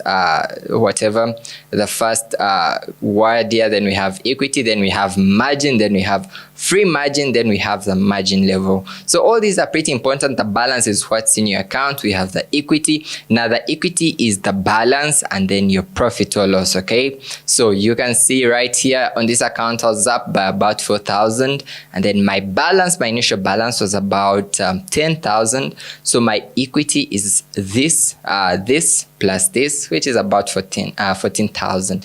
Now I don't want to make this complicated with a lot of math, but that's how it is. Now that brings us to the next one, a pip. Okay, now I know you should have heard about this. Oh, how many pips am I losing? Or how many pips am I making? So it's much more of like a unit that traders use to really, determine how much they're making or losing. So it's the smallest unit of measurement when trading currencies. Okay, and generally it refers to 1 out of 100 of 1% or 0.01. Now this is not too complicated. We shall rather go the technical way, and I'll show you how to count the pips and how you can use them to actually know how much you're making or losing. All right. Lastly, we also have the lot size. Now the lot size again is super important. Again, as we shall discuss with risk management, you guys will say, oh, if you're trading off with an account of say less than $100, please use say 0.01 or something like that, and that's where it comes in. So a lot size refers to the number of currency units being traded in a forex position. Commonly it's experienced as standard lot, mini, or a micro lot. And that's not that important. All you need to know is how to use the lot sizes. Then your lot sizes obviously determine how much you make from a single trade. Okay, again, the bigger the lot size, the bigger the risk. Actually, here's it. So bigger accounts can actually stand to make more money because they're allowed to use bigger lot sizes. Now if you're trading off say with an account of $100, or say let's say $500, you may not be allowed to open up a position of about say two lot sizes, two lots, because your account balance is too low and the broker won't allow that. And like if say someone is trading off with an account about 10,000, then it's much easier. You could even open up say 1 or 2 depending. Okay, so it's very, very important that you guys take this under note. The bigger the bigger the lot size, the bigger the risk, and please, you must keep this noted. Okay, so we have down here a standard lot is equivalent of 1,000 units, 100,000 units of the best currency in a trade. Then we have a mini lot, which is 10,000 units of the best currency. And then lastly, we have the micro lot. All right, bring us to the next one. We have a stop loss and a take profit. Now, these are much more of risk management, okay? So when you're trading, you need to know how much you intend to risk and how much you intend to make in return. That's why these come in. So a stop loss is an order that automatically closes off your trade just in case it goes against the trader's original direction. Okay, so if say you are buying, your stop loss, sorry about this typo, but your stop loss is placed below the entry point. Let me just go ahead and give you a presentation on how it should look. All right, okay, quickly. All right, so this is it. So if say we were in a good trade, okay, and say we bought, say from here, you went buying. Okay, remember what we said earlier on the other day? We said we buy when the price is going up, which is very important. Now, say in such an example you bought, okay? So what you have to do is you must place your stop loss order just below the entry area. So in here, I'll just go ahead and make it dotted so we can have a much better interpretation. So in such an instance, you could say, oh, I think I need to place my stop loss just below here. So this section down here, okay, so this area is going to be your stop loss. Oops, is going to be your stop loss. Now, meaning if in any case, since we opened a buy trade, we make money as the price goes up. Meaning if in any case the price came back down, rather, it will trigger you, close off with a loss, and then proceed down, okay? So you can see if at any point you didn't have your stop loss placed, then well, more often enough, you'd lose more money than expected. So it's very, very important that you place your stop loss. Then same thing, we could actually even go to a take profit. So a take profit now is much more of the opposite of this. So for it, it's an order that automatically closes off your trade once it hits your profit target, okay? Again, in such an example, say we opened up this buy position, and then we say, oh, once I make $100, I want my position closed. So say we shall call this your take profit, okay? So if say I wanted my trade to go up to say $100 or something, or say 10 pips, as we mentioned earlier on. So even if you're not on the charts, but as long as you set this level, well, what's going to happen is once the trade hits this level, it's going to close off automatically. And by the time you come, you'll find your profits in and it's already closed off. So it's entirely risk-free, okay? So let me just quickly do an illustration. If say you are selling, also pretty easy, it's just the opposite. So if say you are selling, okay, all right, so let me just quickly do a presentation. So if say you're selling, and obviously remember we said when the price going down, so in such an instance we would say, say we sold off from here. Okay, and oops. Okay, so if say we sold off from here. Now what happens is you need to have your stop loss above, somewhere around here. Why? Because what if the price, rather than proceeding down, rather comes back up? So it's going to come up, go against your original direction, and then in such an instance you must have had your stop loss set. So the stop loss is again going to save you off from more losses, okay? So your stop loss must be set, it's a must, okay? Then we also have down over this way, we have say your take profit, say in such an area. Obviously again we said if say the price is going to come down, oh, I want to make say $100 or $200, fine. Where is the $200? Meaning you actually establish this even before the trade. Say, oh, my take profit is right down here, so I'll go ahead and set my take profit here, and then I'm good. Let me just quickly go to a chart and see if we can have just a bit of examples. Now, please don't worry, we are just doing this for explanations, and don't worry about the charts and all that, okay? So I know this should look like rocket science to a very new beginner trader, but don't mind it, we shall still have a much better understanding. So in such an instance, if say we had a buy position right around here, okay, you guys see that? So say we entered a buy right around here, okay, buy, perfect. So we had a buy position at this exact point. Well, that would mean we need to have a stop loss slightly below, because what if the price later reverses to push you out? So it's very important to have that on. And then your take profit somewhere up. Now that's up to you. We shall again discuss that to see where you're supposed to place your stop loss and then take. So as I mentioned, your stop loss and take profits are very, very important, okay? Please take that in your notes. So as I mentioned, we could say, so you're risking one to make now I see the audio is very good, to make two, okay, you guys understand? So that means you would be risking one, we call it say 1R to make 2R, okay? So in such an example, what this basically means is it's one risk to make two rewards, okay? Because at the end of the day, your profit target must be bigger than your stop loss or your risk, which is very, very important. So in such an instance, if say we had a trade and say we were risking, say let's say 100 or let's say $10, now our target must be making at least $20, you guys understand, or even more. So what I'm trying to emphasize in here is at the end of the day, your reward must be bigger than your risk, okay? Again, if we can just go back to the charts and see how it looks. So if we can just go back down here, I was trying to check if the audio is all good. So if say we were out here, now this is trading view, and so if say we were out here, now you guys can see, look at this figure here. So we have risk stroke reward ratio. I hope you guys can actually see that. And in such an instance, we have 2.62. So that means we are risking 1 to make 2.6. You guys understand? Meaning if you're risking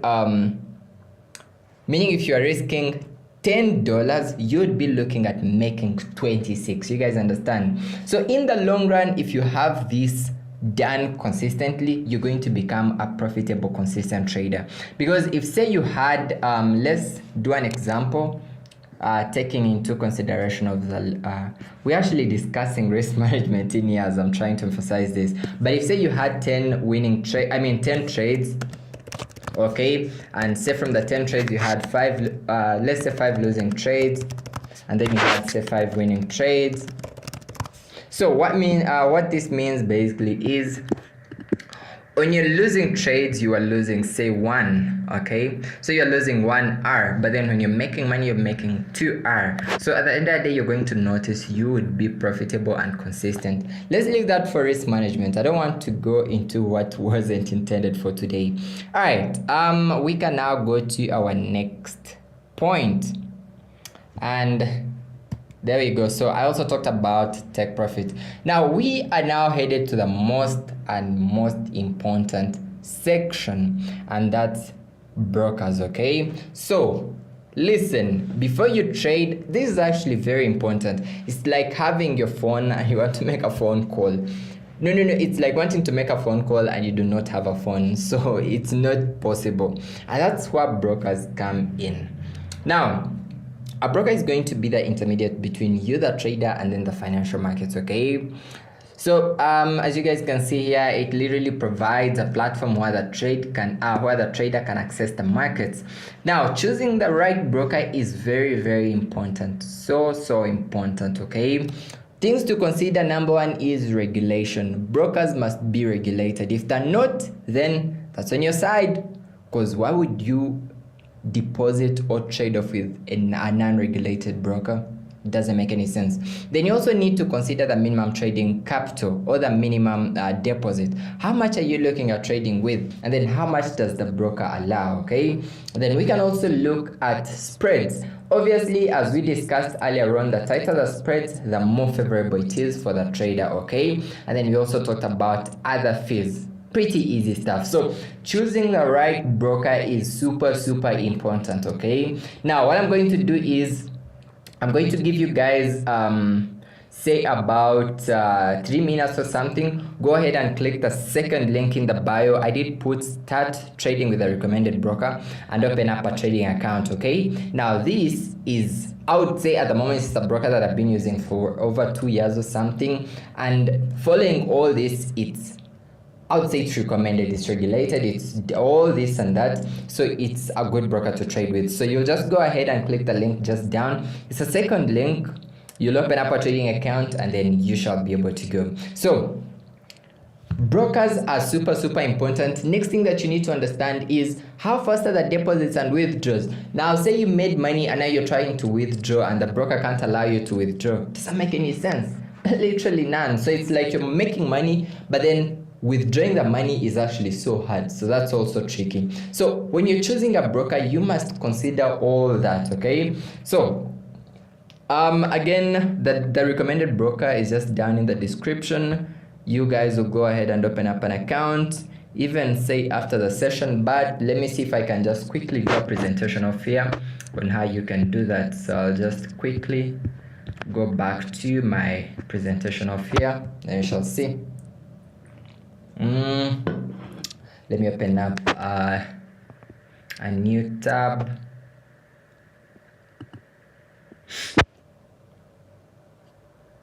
Okay, perfect. And what?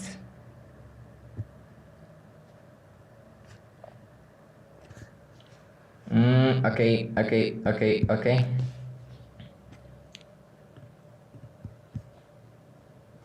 Why is this bad boy not accepting? So I'll just quickly go ahead and open up a new tab so we can try it out together and then we shall see. Please.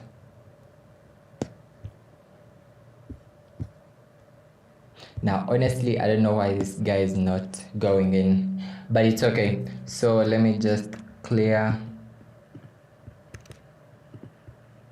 Okay, much better. So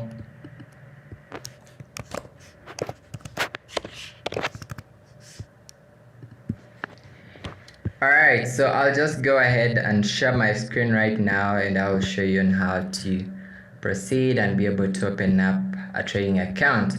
So let me just go ahead and share my presentation. Okay, so in such an example, this is the broker.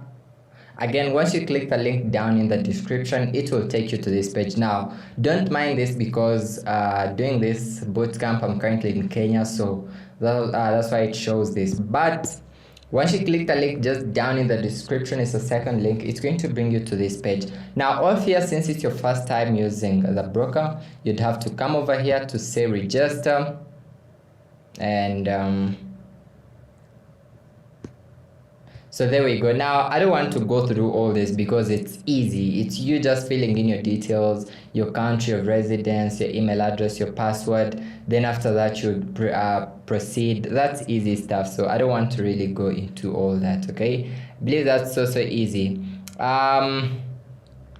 I can't see the link. The link is just the second link in the description, okay? The first one is become part of my exclusive Forex family. The second one is start trading with a recommended broker. Okay, click that link now and open up a trading account. I shall proceed.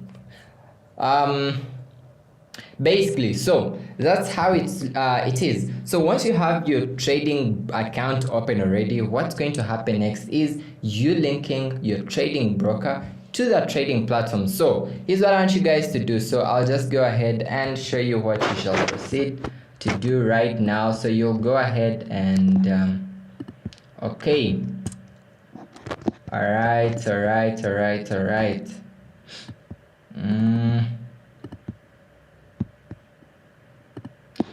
Alright, so what you guys are going to do is, once you have your trading account open, I want you guys to also install. So number one is install MT5 or MetaTrader 5.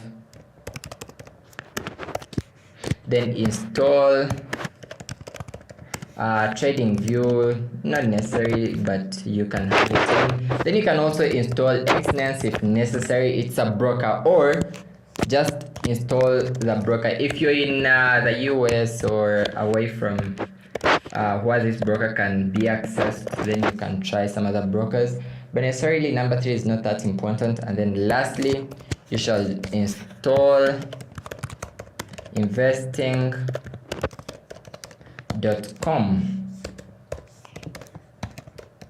or Forex Factory. There's so many now. This one is a trading an economic calendar. So this is what I want from you guys. Okay, number one, you'll install MT5 or MT4, that being the trading platform. So we shall have to see how to link. Basically what you're going to do is, once you have these and then these two must be linked. Okay, once you have them linked, then you're good to start trading. Okay, so please go ahead and do that, and that's going to be the assignment for today. Tomorrow we shall go now the charts. Okay, we shall start off with the charts. I want you guys to understand how candlesticks are formed. I'll show you guys how these candlesticks are formed, how trends are established, and how you can actually be able to trade.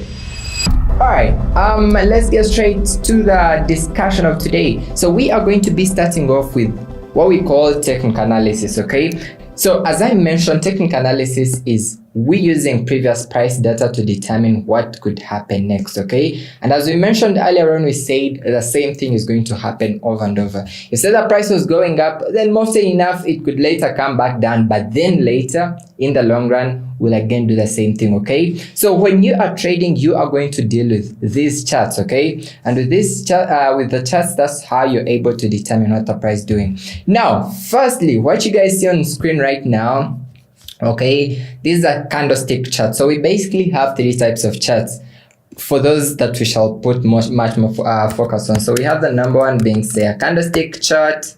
Okay, hope this is okay. All right, candlestick chart. Then we have Jesus Christ. Okay, then we have number 2, say, as a bar chart. Then number 3, we have a line graph or something. Now all these are okay, but most traders, okay, most professional traders tend to use the candlestick chart because it's much more detailed and it gives you more details as compared to the 2.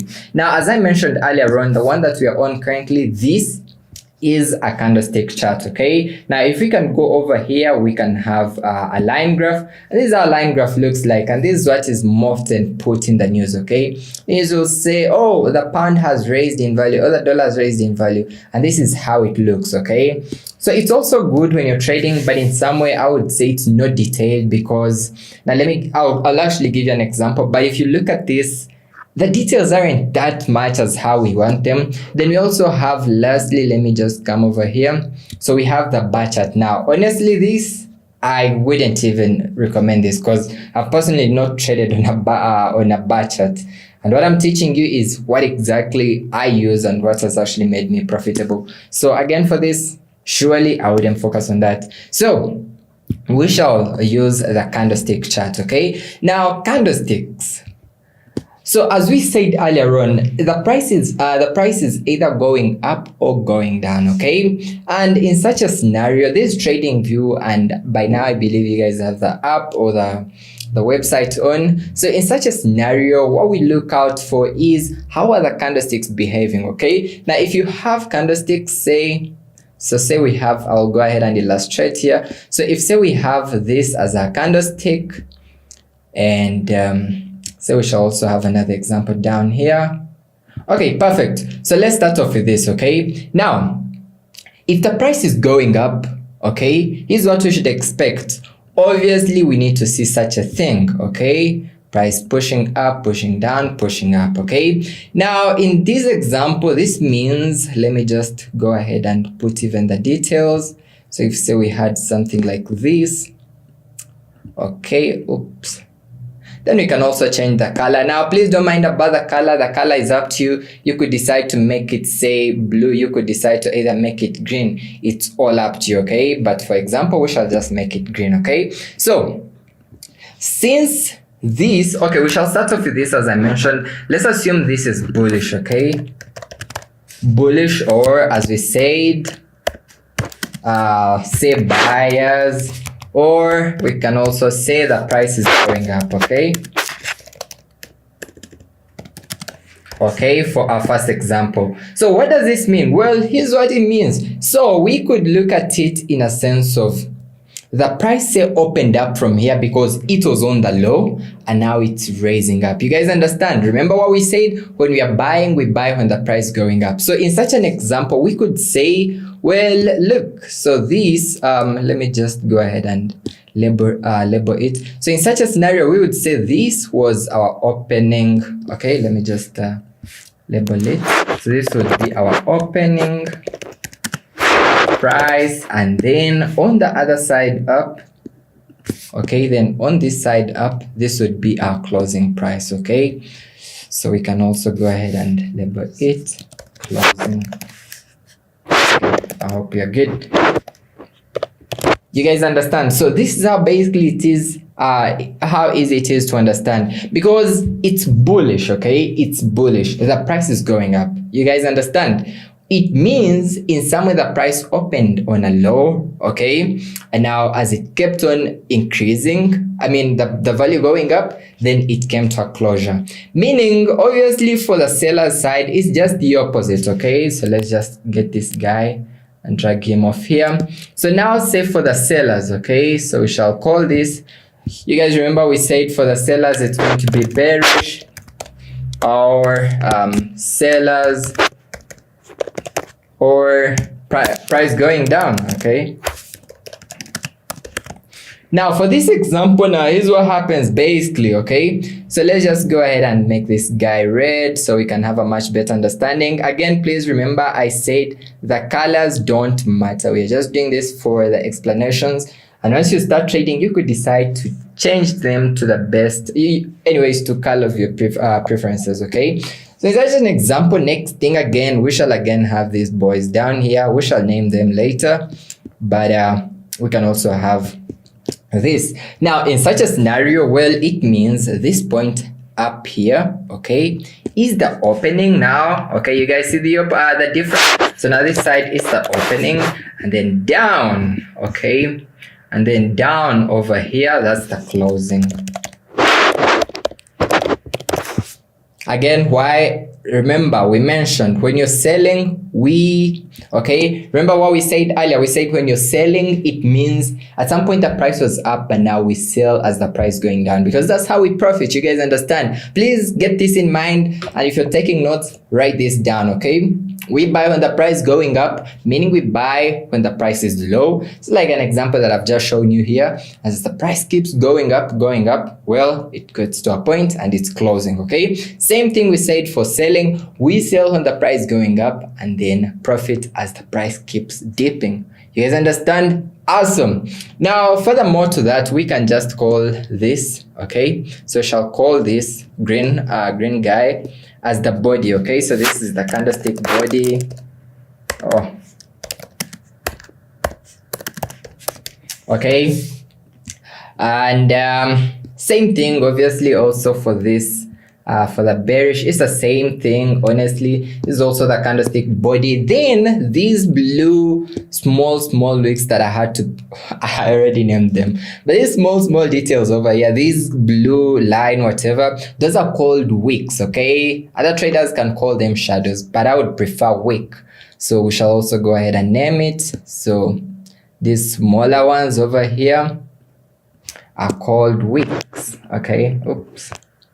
That's called wicks, or a wick rather, because it's one. So that's pretty easy stuff. Are you guys understanding? Let me check your comments quickly, and I hope there's not some rocket science, because I'm going to make it as simplified as possible, okay? So you guys shall get to understand. Or someone says, I don't understand. Please, I'll go over it. In any case, I want you guys to understand. Someone saying the screen is not clear. That's a lie. The screen is completely clear. I could even show you guys it's completely clear. I can see it on my phone, okay? Please let me know if you guys don't understand anything and I'll go back over it to make it much more clear, okay?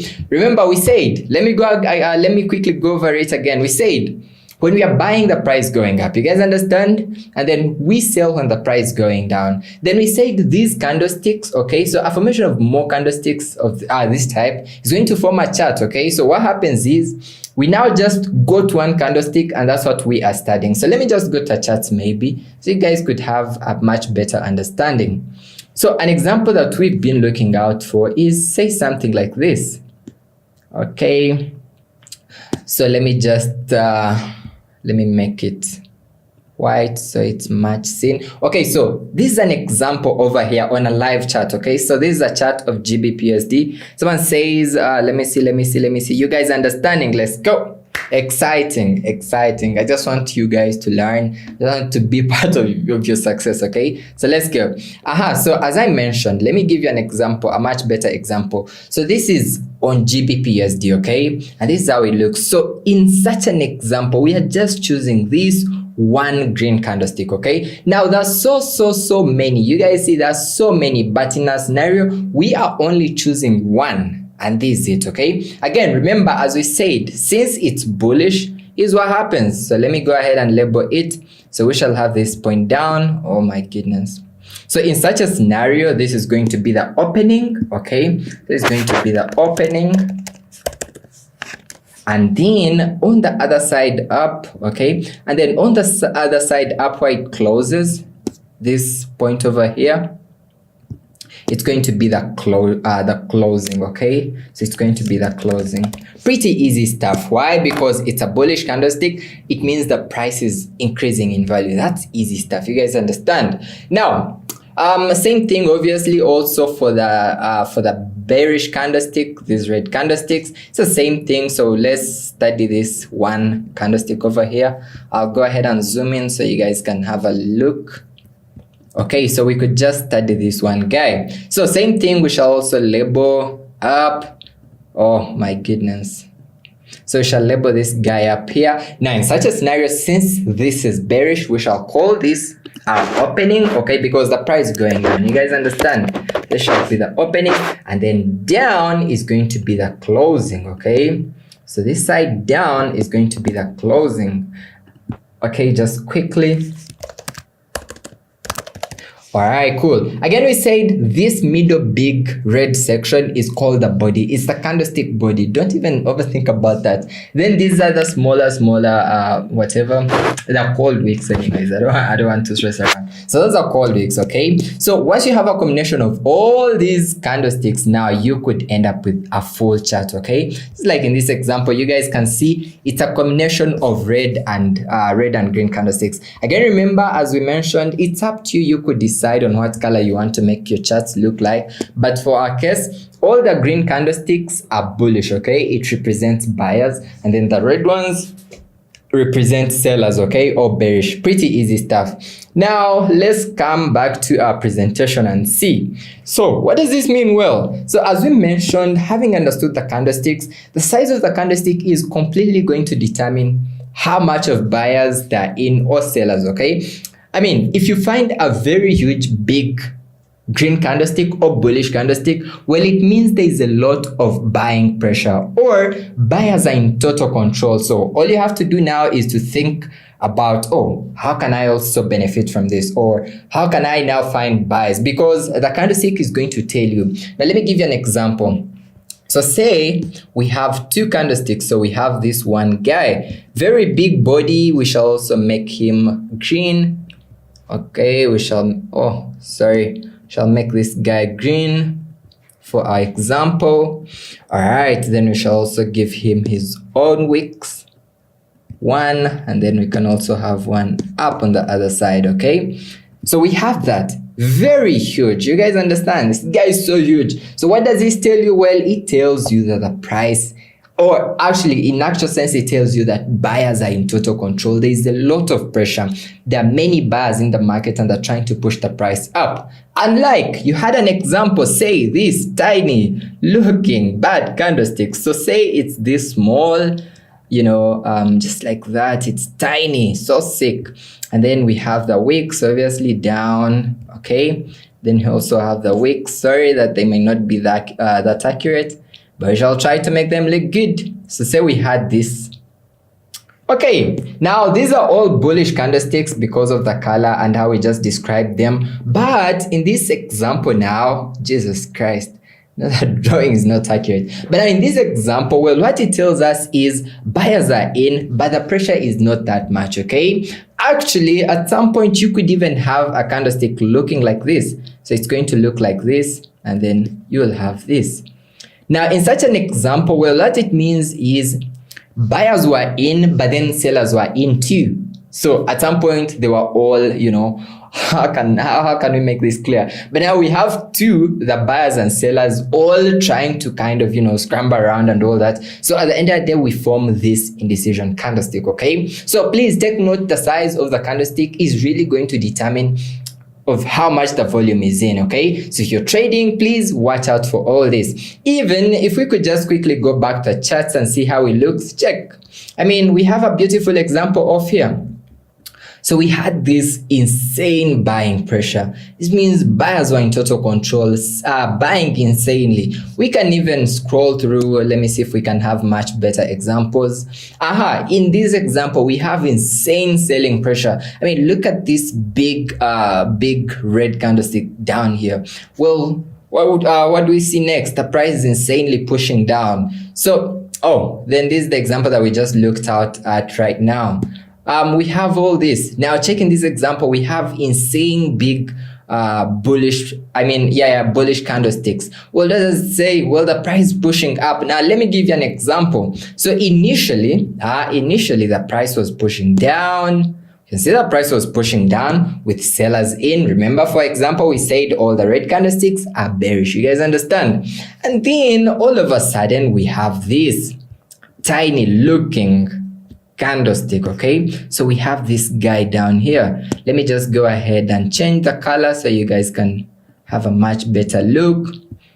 Okay, let me make this black.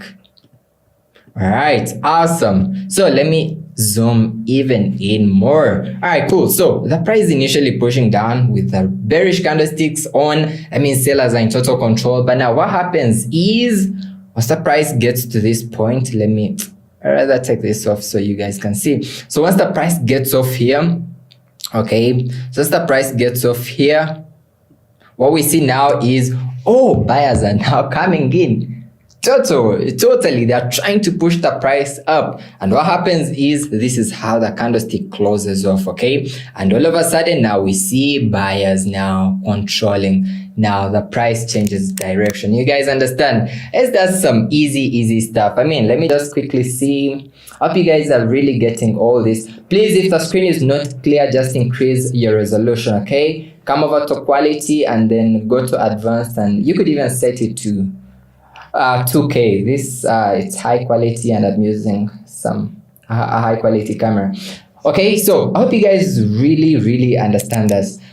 So this is pretty easy stuff, but very important to understand. Once you have this, then you're going to really know how the price reacts and how it behaves and all that. Then the most interesting part is, I see 200 people watching, 70 likes. Come on.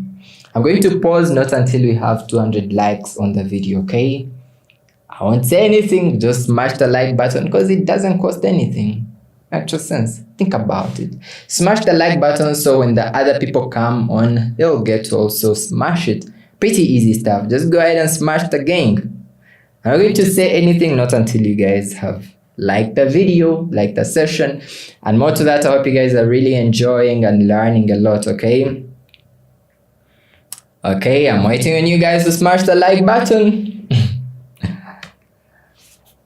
Okay, we shall now just quickly go back to our presentation, and then we shall see. All right, Okay, back over here. So what I mentioned now is after understanding all this, now what comes up next? Now here's the most interesting part. So when you have a combination of many candlesticks, okay, so say you have 3 or 4 or something, okay, at some point you form what we call, say, a candlestick pattern, okay, and now that even tells you more about the price. It's like what we just see now. That was an example of a very good candlestick pattern. Initially the price is pushing down, but then all of a sudden we see a bad looking indecision candlestick forming, and then the price changing direction. You guys understand? So you could have a combination of these, and then all of a sudden you will have a formation. Now let me just quickly give you an example, okay? So we shall have an example of, say, initially the price is pushing down, okay, usually the price is pushing down just like that, and then all of a sudden we see a reversal, okay? So again, we shall discuss that this in the discussion tomorrow, in a session tomorrow. But let me just give you a highlight. So say initially the price is pushing down, and then all of a sudden we see a reversal, okay, something like that, and boom, the price changes. Now in such an example, there are many things that we need to watch out for. So in a form of a candlestick, let me give you an example. So if, say, we had this as a bearish candlestick, I'll go ahead and make it red so we have a much better understanding, okay? And then all of a sudden, oh, forgot to give him his wicks. Shall give him his wicks.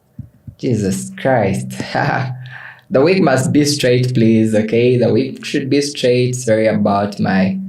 Okay, then I'll zoom in so you guys can have a much better understanding. All right, so assuming we had, okay, the trend coming down, and then all of a sudden what we form is this. Then out of the blue we have a very big ass looking, sorry, a very big bullish candlestick. We shall name this, we shall color him green, okay? So all of a sudden the price was pushing down, and then all of a sudden now we have this big bullish candlestick forming up, okay?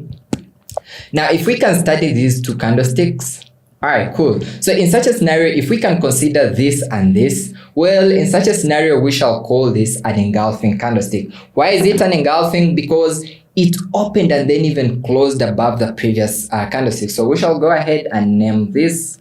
Okay, so we shall just name this guy an engulfing candlestick. I hope my spelling is really right, but I think it should be right. Okay, oops.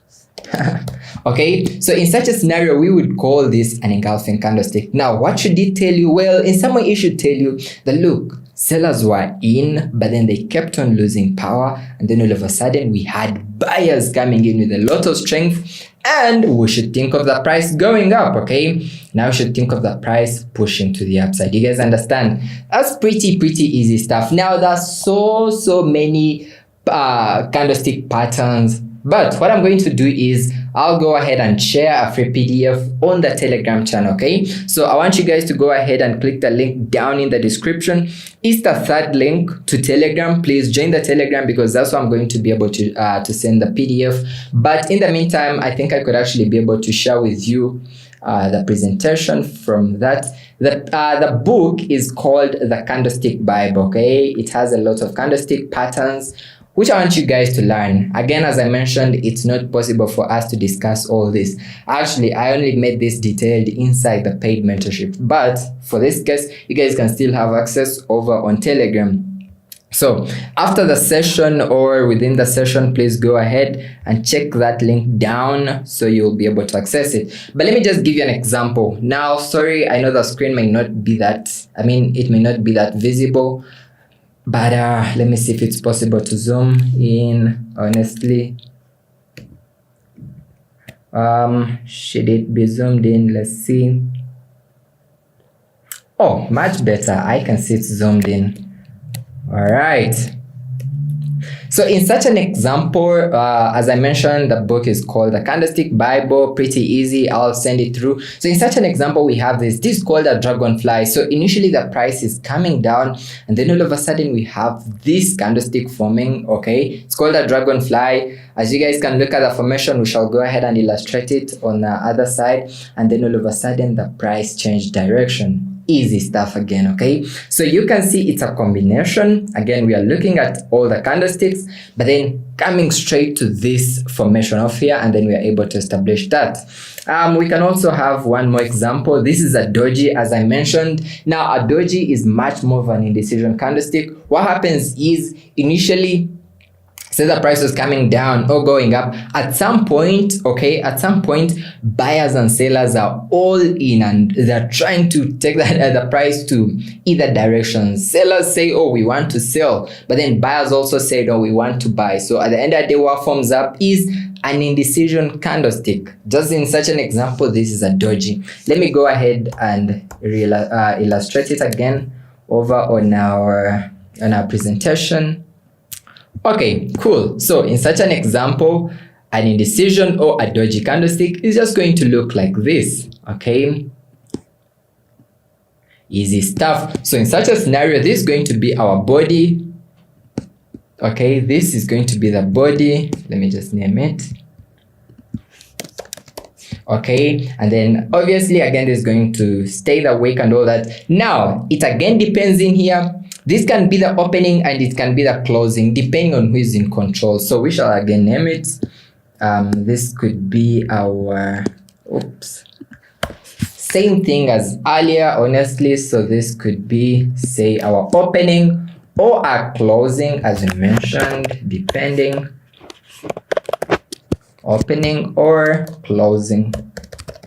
And the same thing applies even for the other side up, okay? So in such a scenario, as we mentioned, it means both buyers and sellers were all in some sort of a competition, and we ended up with such a thing. All right, awesome.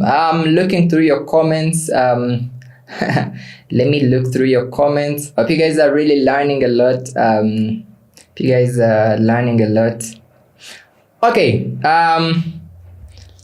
someone says, I want to drop out of school. Why? All right, let me go back now to our presentation.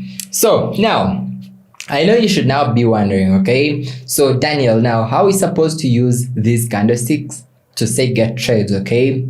And now that's how the magic comes in. So once you understand how these candlesticks work, the next thing now is taking them to action, okay? First things first, as we mentioned, importantly, please watch out for the size. Now, I know that's the weirdest, I don't know, example or anything, but every time you come to charts and you're trying to find the trend, you could see, do we have, say, more bullish candlesticks forming or more bearish? Let me give you an example real quick here. So we are on the pound, GBPUSD, and let me come over to H1, okay? I'll just give you an example. Oh, okay, oh, there's a lot. Okay, so a very, very easy, clear example, because tomorrow we shall talk about trends. But before we even go that far, let me just show you a very easy, clear example. So if I came to the charts all of a sudden and say saw a formation of, look, so if I all of a sudden saw a formation of all these green candlesticks, okay, by that point, what comes to mind is, oh, I think buyers are in control, okay? Why? Because at least I can see a series of bullish candlesticks in already. You guys see? So in any way, you shouldn't see bearish candlesticks and then expect the price to be going up. No. In such an example, we have a series of green candlesticks. So what tells us is, oh, the price in an uptrend. We need to look out for buying opportunities. That's the first option. Same thing for sellers. We could just come over here. Awesome. Look at this particular example. I mean, we have a series of selling candlesticks, red candlesticks in here. What should this tell you? Oh, well, sellers are in total control. What should we think of? Well, you should think of selling, okay? Or let's look at selling opportunities. Again, as we shall discuss in some way, please, at any point, you must not go against the overall market trend. Remember what we said earlier on? We said the Forex market is traded by many traders. Big banks, hedge funds, prop firms, we as the smaller traders, retail traders. So in some way, there are many conditions that are going to cause the price to move. So When you're coming to trade, all you have to do is know, oh, what's the overall trend? And then you'll be able to take that bias, okay? And that's how important these boys are, these candlesticks, okay? So again, in such an example, you guys see, boom, boom, boom, the price is to the downtrend. Then again, one more example, the price to the uptrend, which is so easy, okay? Now, I didn't mention one thing, but it's also very important, and that's what we call time frames, okay? So time frames, because they closely go with the candlesticks, okay? So time frames. Now, each candlestick takes time to form, okay? Because again, we mentioned it's going to be a series of candlesticks to form a candlestick chart, okay? Now, in such an example, we have this. Let's consider this. Now, currently with the time frame that I'm on, so I'll just come over here, okay?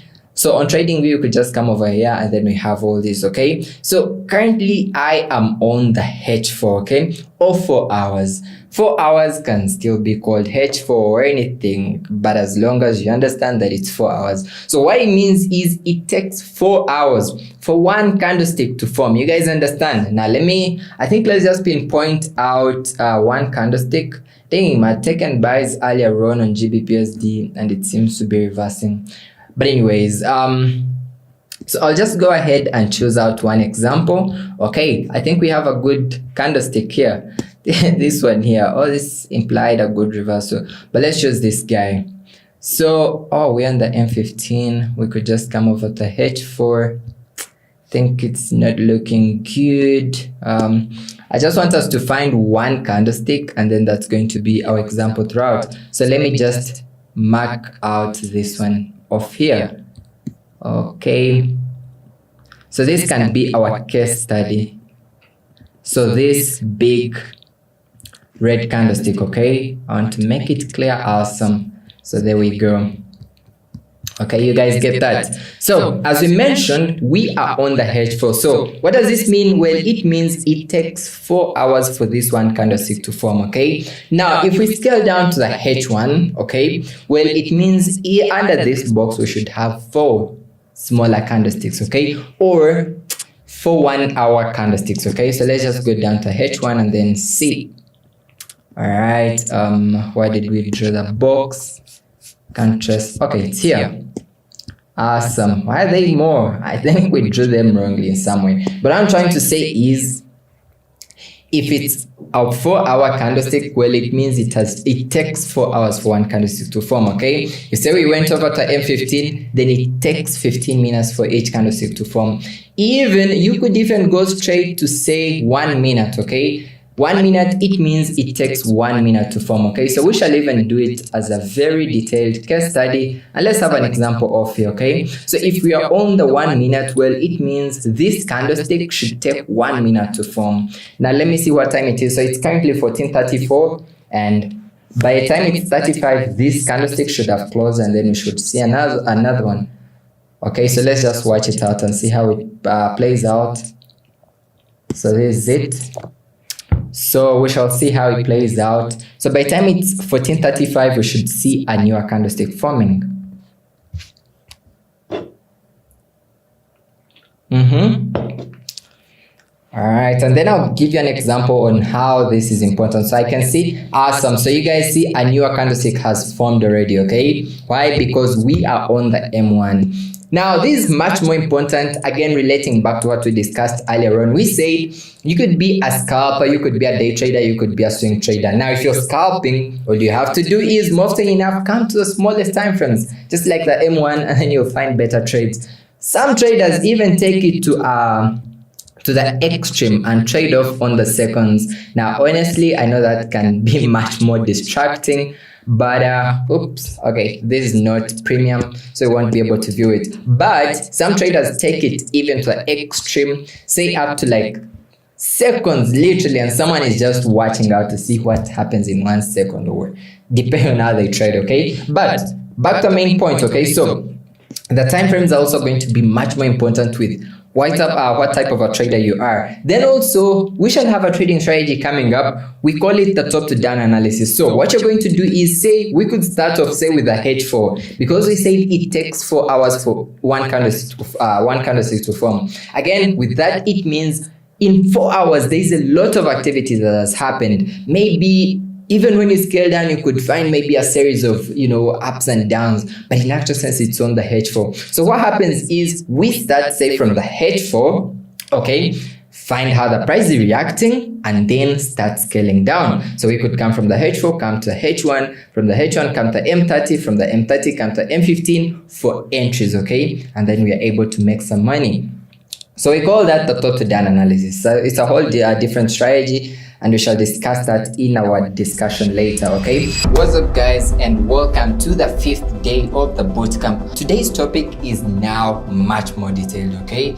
But the most interesting part is this is now a step to making money, okay? Now, it's the market trends. Now, look, so we as retail traders must follow what the overall trend is, okay? Because as I mentioned earlier on, remember, there are more bigger traders than us. There are big banks, the institutional traders, there are prop firms, hedge funds. These people come in with more money than we do, okay? So what happens is these people determine the market direction. So let me just go ahead and start off with a presentation. So if we can just come over here, and then we shall start. So we basically have 3 trends. The first one being an uptrend, as you guys remember, then the second one being a downtrend, and then the last one being a consolidation or a sideways market movement. And this is how it looks. So if, say, we had our first presentation down here, so we have the first one as an uptrend, and this is how the price moves in an uptrend, okay? So in an uptrend, we see a series of highs being, broken and all that. So in such an instance, we know that that's an uptrend. Now, things to mark out, we shall have this level down here. We shall also have a level right up here. Oops, sorry, okay. We shall also have other levels right around here. We can also have a level right up here. So you guys can see what's happening is the price is coming to this point, coming back down, pushing up to even break the previous high, pushing up, coming back down, pushing up to break the previous high, okay? And in such an instance, you understand it. You understand that it's an uptrend. So this should imply to us that in an uptrend, we should expect to see a series of new highs, okay? New highs. So if we can just name what these guys are called, we could just call this a higher low, okay? So this, and then this is also a higher low. Now this other side, these other ones here, the higher, oops, the higher highs, okay? Or we could actually call this higher low, not high low. Sorry about this. So we could just name this guy higher low. This is also a higher low. Now, honestly, you just need to understand this for, most importantly, when you're trying, to find a good trade and all that. So it's not that important, because at some point you get too used to the charts that you won't even have to understand all this. So this is it for an uptrend. So all we need to see is the price continuously forming newer highs, okay? So in such an instance, this was a first high. Now we have another one, meaning in such an example, we'd expect the price to come and then form another high, okay? So in such an instance, we would have this as the next high. So on and on and on and on, just like that, okay? Now, I know you should be wondering, how are we supposed to identify the trend then, okay? It's an example for an uptrend, but I guess let's first quickly go down to a downtrend, and then we shall see how it looks. Someone says volume. Okay, let me just adjust this. Let me use this as I'll use the microphone from, okay, I hope this works better, okay? I hope that should work better. I'm now using the laptop, whatever, audio. All right, quickly confirmation, is it all good now? Are we all good? Please let me know if we are good. Okay, let me know if the audio is looking good now. Audio is low. Let's see, is it looking good? Okay, good now, sure. Good now. All right, let's go. So let's get back to our presentation. Okay, so for a downtrend, honestly, it's just the opposite. So in a downtrend, we could expect the price to just push down, just as this, come back down here and then push down. Okay, so if we could just name this, so this is going to be an uptrend, and then we could have this, okay, as a downtrend. So I'll just go ahead and name it downtrend. Now in a downtrend, as I mentioned, what happens is, now let's watch out for these levels. So we shall have this, we shall also have a level right around here, we shall also have a level right around here. Okay, we can also have a level right around here. So what's happening now is the price is pushing down, okay, coming back to push down, coming back to push down. Now what's happening in here is it's continuously breaking all the lows, okay? So in such an instance, we had this low and now it's been broken to form this new low, meaning in such an instance, we could expect the price to come back here and then even push down. You guys understand? So in such an instance, we'd have another low right around here. So if we were to name them again, let's just go ahead and name these boys out here. So in such an instance, we'd have this as a lower high rather. And then you could also, it's a lower, not low. Okay, perfect. Then this is the same name as this right here. Okay, then these are the down here now, they will be called lower lows. Okay, so we shall call these lower lows. Oops. Now why are we calling them lower lows? Well, okay, just quickly, just as that. So why are we calling them lower lows? Well, honestly, pretty easy to understand, but in such an instance, you guys can see that the price is continuously forming new lows throughout. You guys understand? So again, once you're on your charts and you saw such a trend, all in all, you're going to suspect a downtrend. You guys understand? You guys can clearly see me and hear me much better. Let's go. Screen not showing clearly, just increase your quality because I can see everything is all okay on my side, so it should also be okay on your end. Okay, all right. On the other side now, on the other side, we shall now go ahead and have the next trend. Now the next one is called the sideways market movement. Okay, sideways, or you could even call it consolidation. Let me take off this watch so we won't have issues. So the next one is consolidation. Okay, so consolidation, well, here's what happens now. Rather than the price forming, say, higher highs and higher lows, now this time around it's not going up and it's not going down. What's happening rather is the price is in, say, two levels and it's just, say, playing in such a movement. Okay, so we have such an example, and if we can just draw a level down here and then one more up. Okay, so what's happening is now the price is continuously playing within these two levels and not breaking throughout. Okay, so that means at such points, say right around here, you'd look out for buying opportunities because we buy when the price going up, so the price going up. Then at this point you'd look out for selling opportunities. Then at this point you'd look out for buying opportunities. Then at this point, selling opportunities, buys, sells. Okay, now trading the consolidation or sideways market movements is not a good idea because often enough the price doesn't move a lot. Okay, meaning, now let me give you an example. If say you had entered a trade from here, it's going to go into profits and then all of a sudden it will come back down and now you're back into a drawdown or you're back to zero again, profit again, you know. So at the end of the day, I wouldn't say you shouldn't trade it, but in some way it's not a good trading idea. Unlike in clear trends, now in such an example, say you found a very clear downtrend, what's going to come to mind is, say, oh, we need to take sales, or we need to look out for selling opportunities. So all I would have to do now, I would have that bias in mind and know, okay, look, since we have a downtrend, then I must look out for sales. Same example also for the uptrend. In such an example, all you'd have to do, if say you found a clear trend such as this, what would come into mind is, oh, I think I need to look out for buys. Okay, now more to this, these trends never stay the same. Okay, I know you should be wondering, so Daniel, should we expect the trends to keep the same throughout? No. And also for the explanation, I tried to make it much more easier for you guys to even understand. Whoever is saying the screen is not clear is lying, because look, I can see everything very well. Okay, I can see everything very well.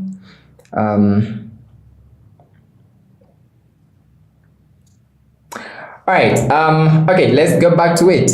135 people watching, just smash the like button. Today we are few, but the few that are here are the chosen ones, okay? So smash the like button and sure, please go ahead and smash the like button and then let's proceed.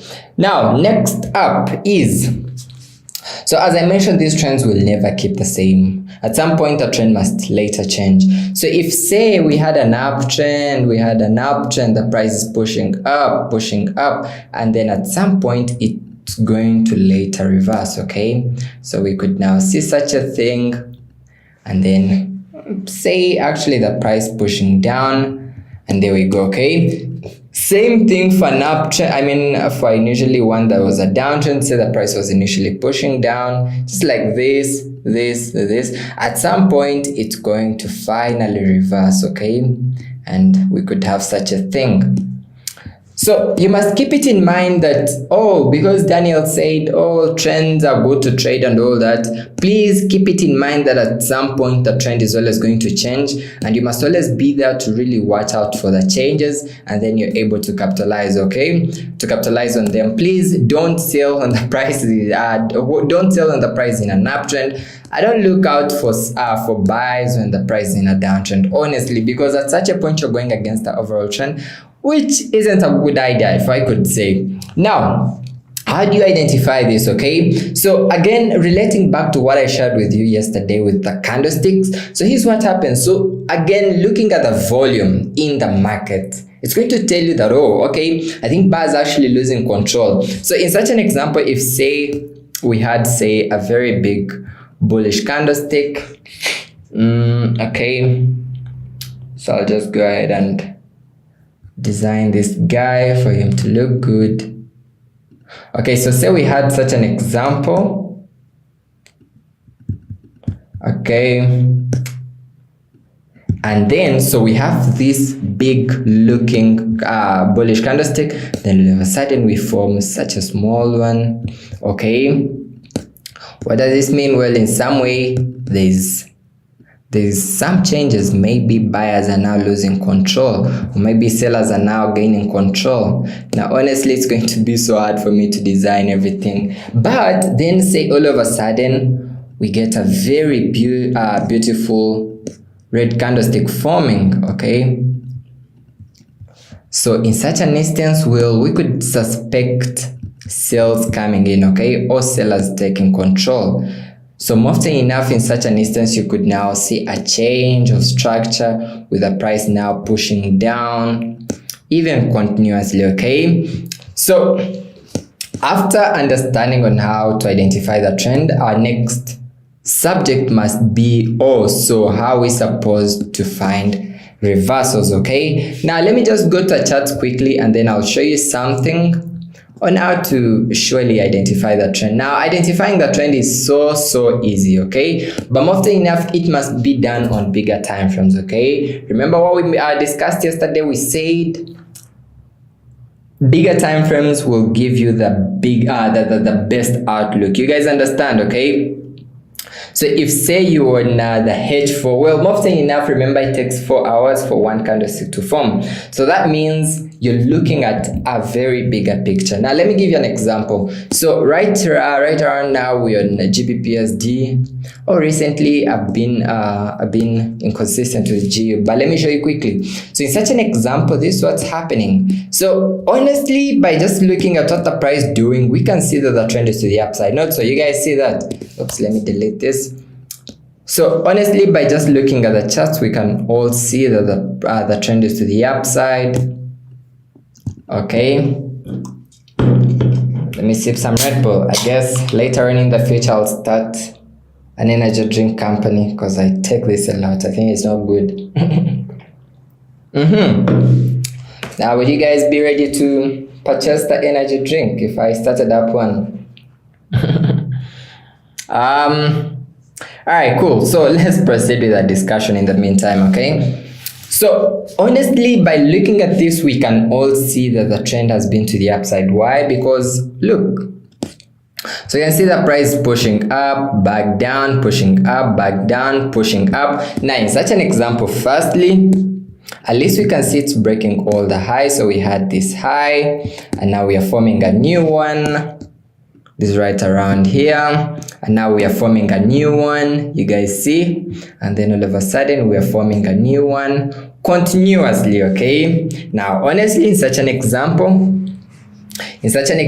we can clearly see that it's an uptrend. Okay, but let's see what's happening now. The price kept on and then formed another high right around here, another high right around here. Now I know you should be asking, how are you identifying this? I mean, this is just by looking at the charts, honestly. Oh, by the way, remember, the more the practice, then the better. Even once we are done with the sessions, please rewatch all the videos. There are many videos on the channel already that I've done about, you know, strategies and all that. You could get to learn a lot. Okay, but again, the more you kind of keep yourself engaged in, then the better. So we have this particular example, and this is how it's looking. So we can clearly see that was an uptrend. Okay, so we would be looking out for buying opportunities, but let's go ahead and now see. Oh, we have a clear downtrend right around here. Now in such a scenario, we have this being a first low, rather it was initially a high, and then all of a sudden, rather than the price going up,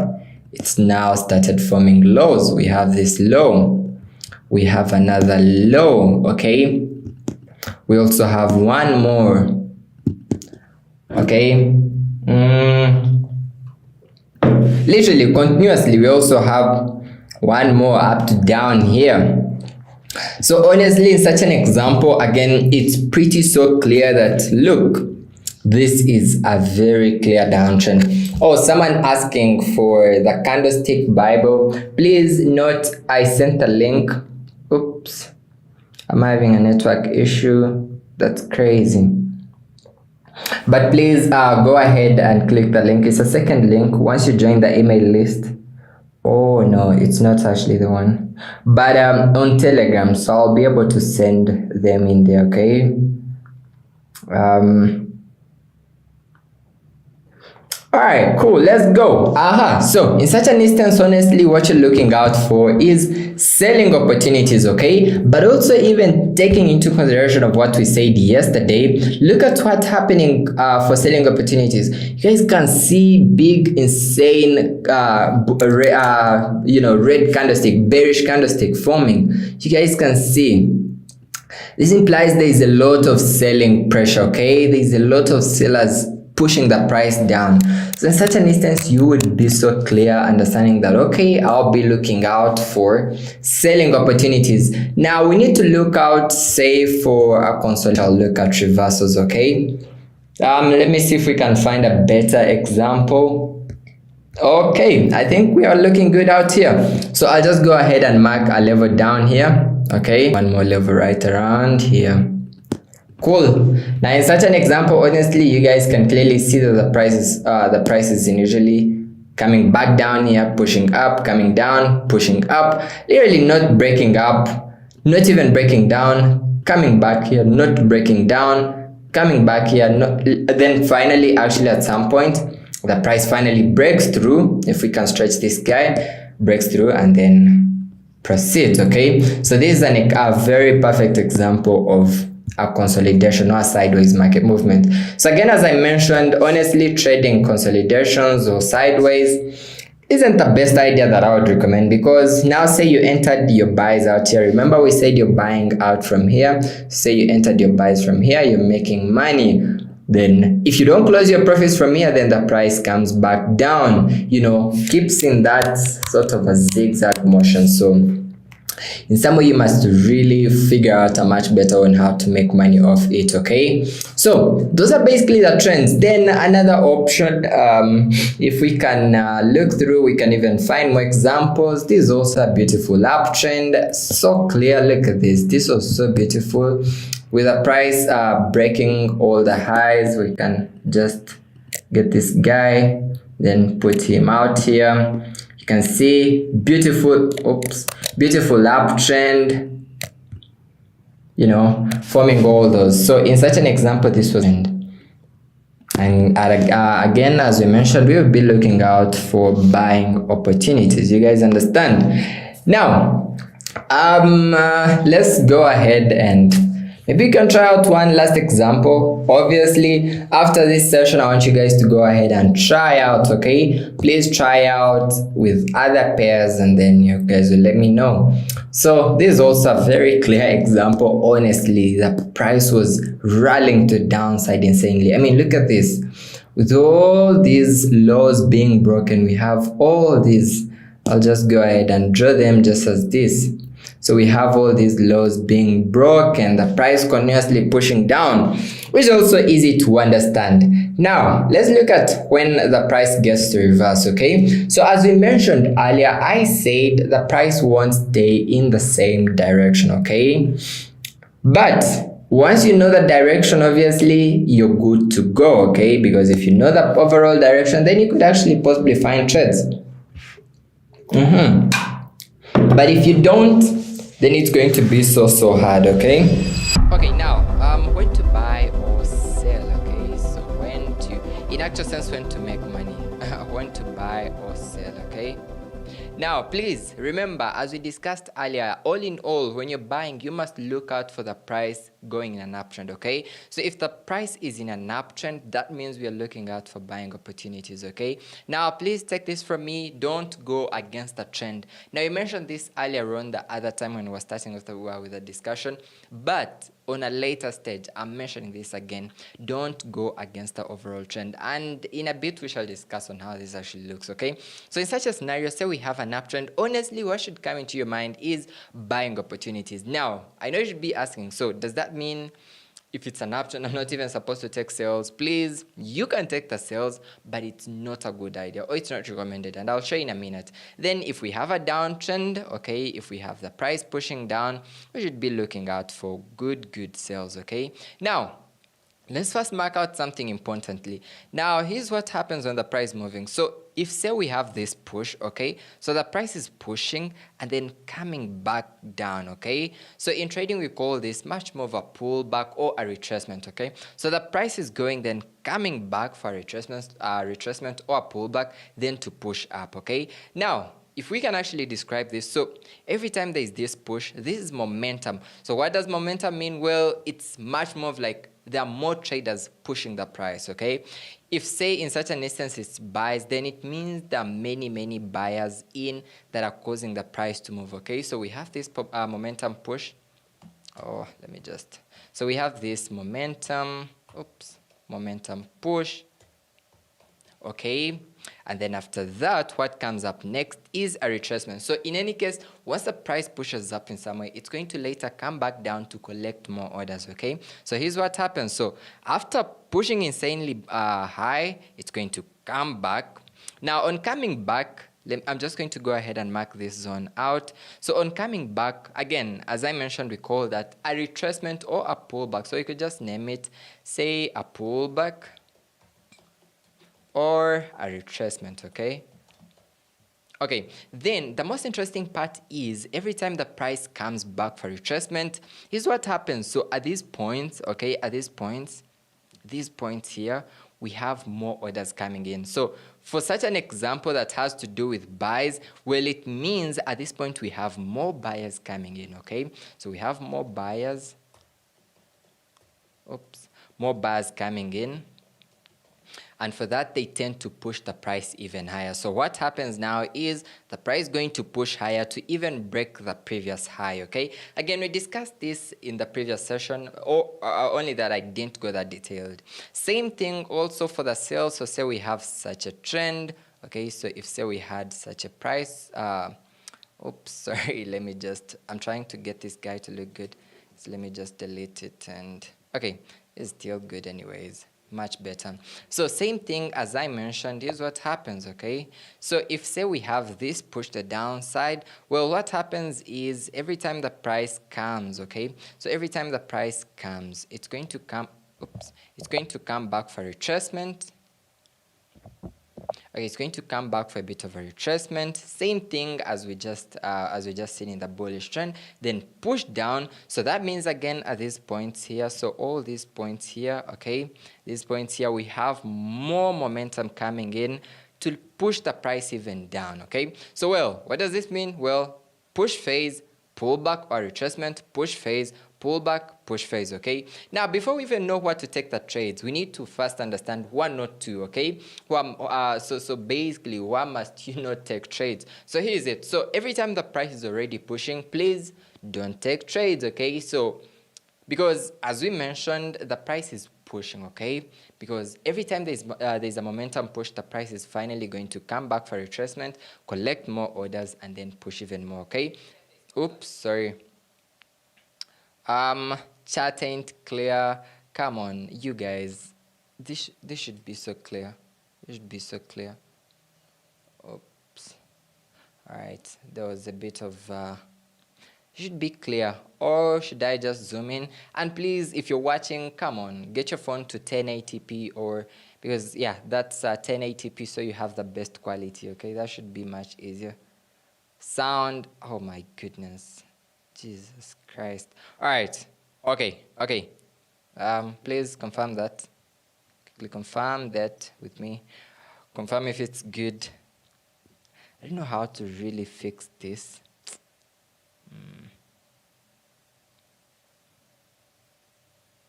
Okay.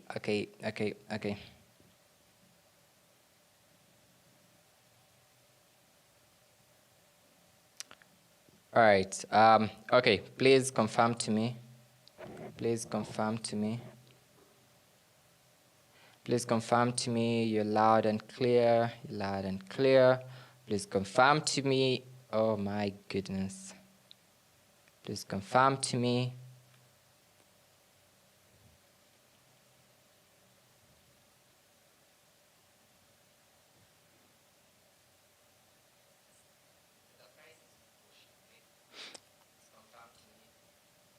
Okay, let's get back to our discussion, okay? So, as I mentioned, we need to understand when not to take trades, even before we know what to take the trades, okay? So, as I mentioned, whenever the price is already in a push phase, please, better idea, don't take that trade. Why? So, here's what happens. So, if, say, the price is already pushing down here, and here's what happens. So say Daniel comes up and he says, oh, I'm going to take a sell here because obviously we said when the price is pushing down we should sell. Okay, so you're going to get your entry say right around here because the price is already pushing down. Okay, it's already in a momentum push or phase. So here's what happens. So you're going to get your beautiful trade there. I don't know, say you had your stop loss somewhere around there and all that. So this is what happens. So the price is going to slightly get you into profit and then come back for retracement. Now, obviously, more often enough, the retracement could even come up to somewhere up there and maybe get you back in a drawdown or even stop you out. So whole thing is taking trades when the price is already in a momentum push is never a good idea. Even as we shall discuss with psychology and all that, is it, how must we call it? I don't even remember. But it's like you're trying to chase the price, okay? Like it has already left you, but now you kind of have that fear of like, oh, I think I could be missing out. So let me take that trade right now. So please don't. Now, what are the best areas to take trades? Now, honestly, you need to find your key areas, okay? Or your key levels.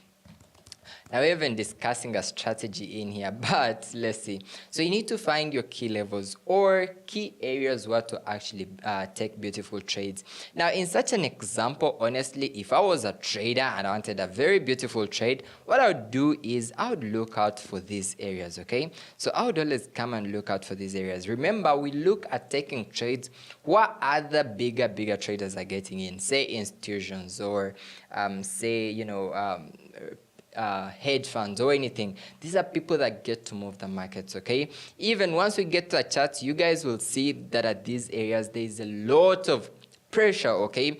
There's a lot of volume coming in. You're going to see those big, insane candlesticks. Just like what we discussed the other time. We say that bigger candlestick is going to illustrate or to show a lot of momentum or volume in the market. So same thing over here. So I would look out for these areas. So every time we have a retracement and it's getting done, oh, that's a good area to take a trade. Every time I have a retracement and it's getting done, very good place to take a trade. Just as that, same thing, even the other side on the sales side is what I would do. So I'd look out for the end of the retracement, say we had this area, and then take that beautiful sell and, you know, had a retracement done, and then take that beautiful sell. You guys understand? So much more easy as that. Let me just turn off this heater. It's actually getting too hot in here. Okay. All right. You guys understand that? So it's very, very easy to understand. Okay. So your main duty now is to watch out for all these levels. Okay. The next thing is you could also look out for areas where the price is going to reverse. Now let me give you an example. So honestly, again, it's going to depend on your trading strategy, just like how we shall discuss. But let's say we had an example. So say we had a push phase to the upside. Okay, and then at some point, let me redo that again quickly. So we had a push phase to the upside, and then at some point we see a reversal. Okay, so in such an instance, so we see a bit of a consolidation, the price doing all this, and then finally a push phase to the downside. Well, it can also be up to you and say, oh, okay, to my style of trading, I'm always going to watch out for these areas and then take trades. So you in such an instance would say, well, you do take, maybe you trade reversals or anything like that. Okay, so that can also work. Then the next thing is before on looking on when to buy or sell, you need to find the best trades that are going to get you the best stop losses. Okay, now remember, we said stop loss is much more of an automatic, what should we call it really, a future or anything. But if in any case the trade goes against you, this order is going to automatically get closed because you set a stop loss and then you will suffer smaller loss. Same thing for a take profit. The trade is going to close off automatically, so you have a much better trade. Now let me give you an example. So actually let's compare two scenarios. Okay, so I shall just compare two scenarios. So say we have trader A.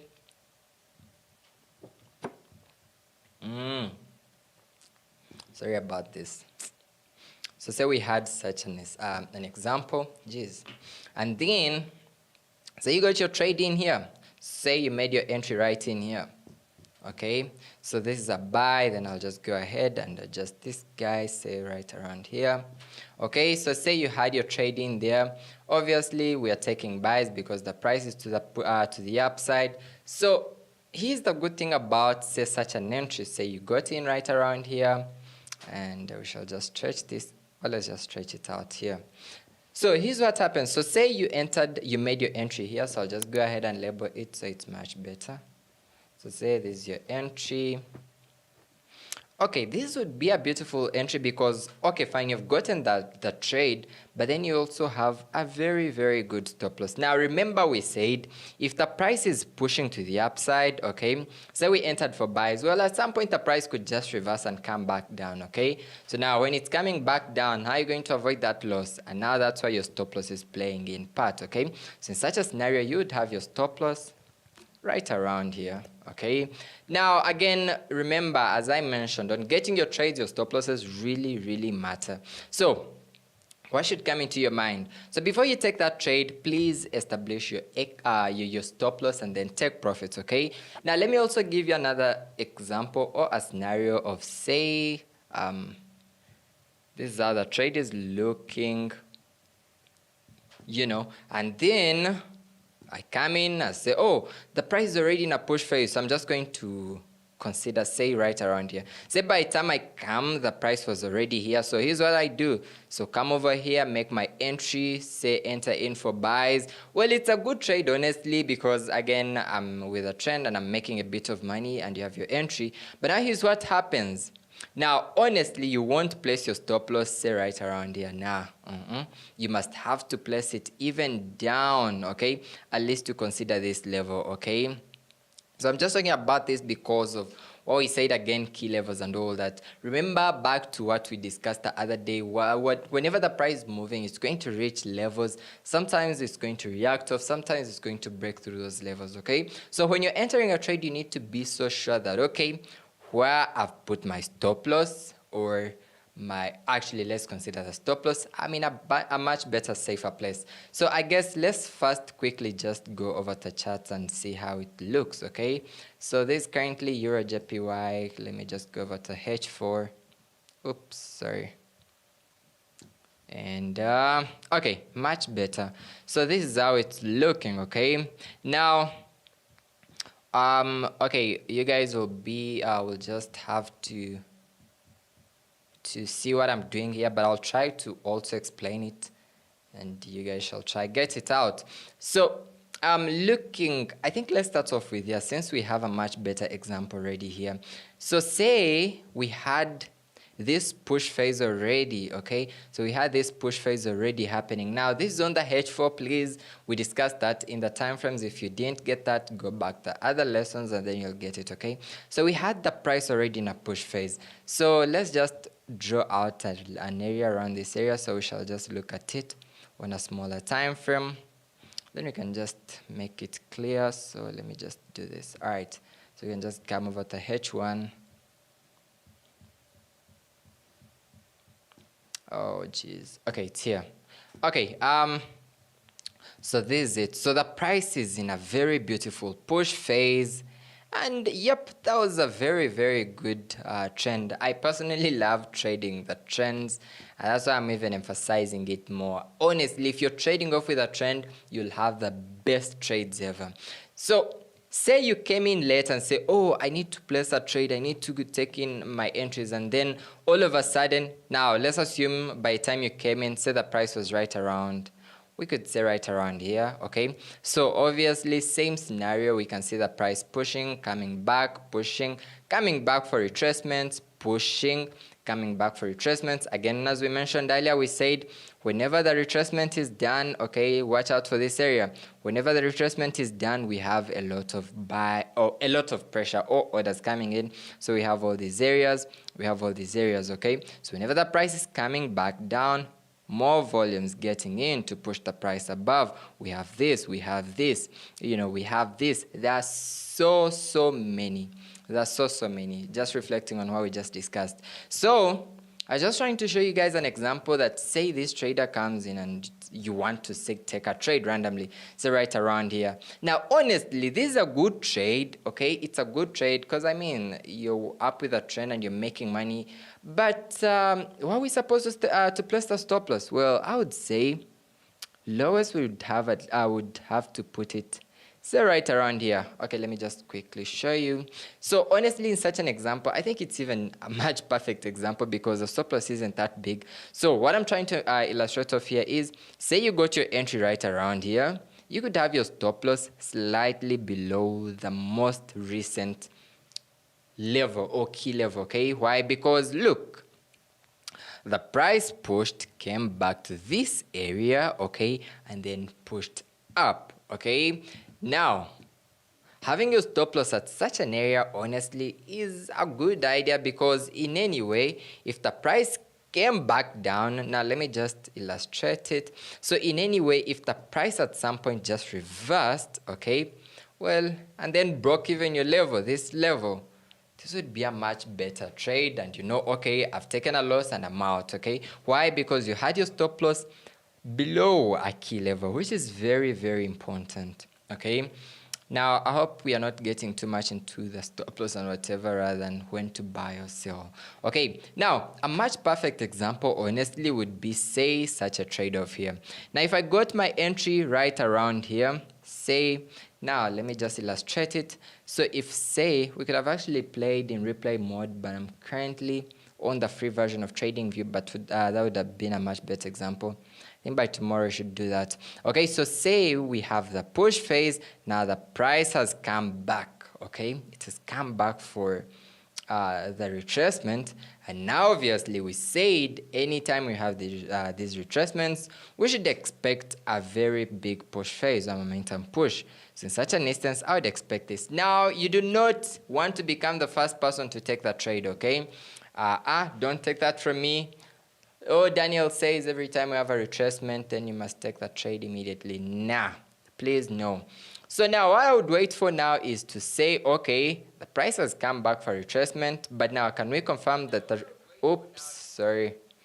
Okay, we will now say wait to see that change, or not actually the change, but at least something to show that, okay, now the price is back to push phase. Okay, now there are many ways. You could maybe wait for the price to slightly even close off above here.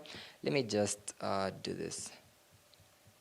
Oh geez, I hope this is clear and I hope it's not rocket science. I'm trying to really explain it as easy as possible with how I trade, so it should be much better. So what I'm trying to say is, so we know the price has pushed, come back for retracement, and then we should expect it to push above, okay? So a much better way of waiting over taking an entry would be you waiting for the price to at least show you that, oh, the retracement is here and we have a bit of orders in, which is okay, but now the price now pushing up. Please don't be the first one to get in.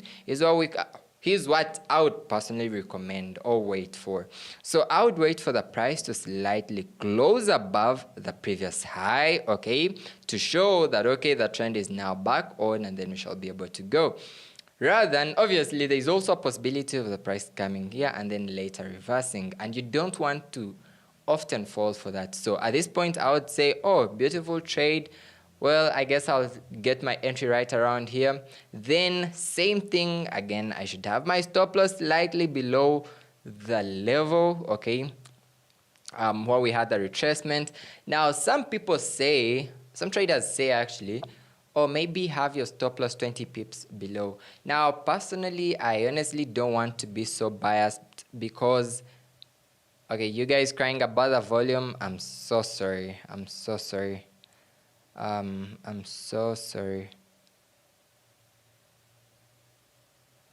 Yo, this is crazy. If you guys can't hear me, this is too bad.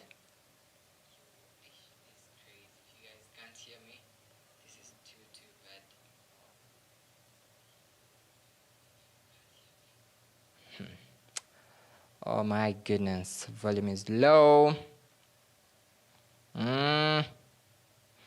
Okay, oh jeez. I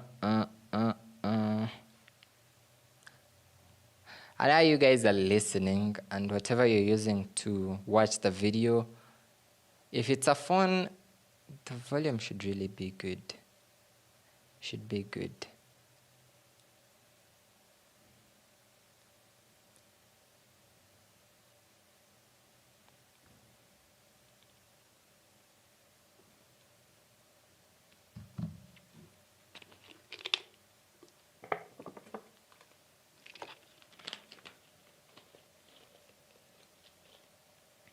Okay, I think let's proceed with the discussion then, okay?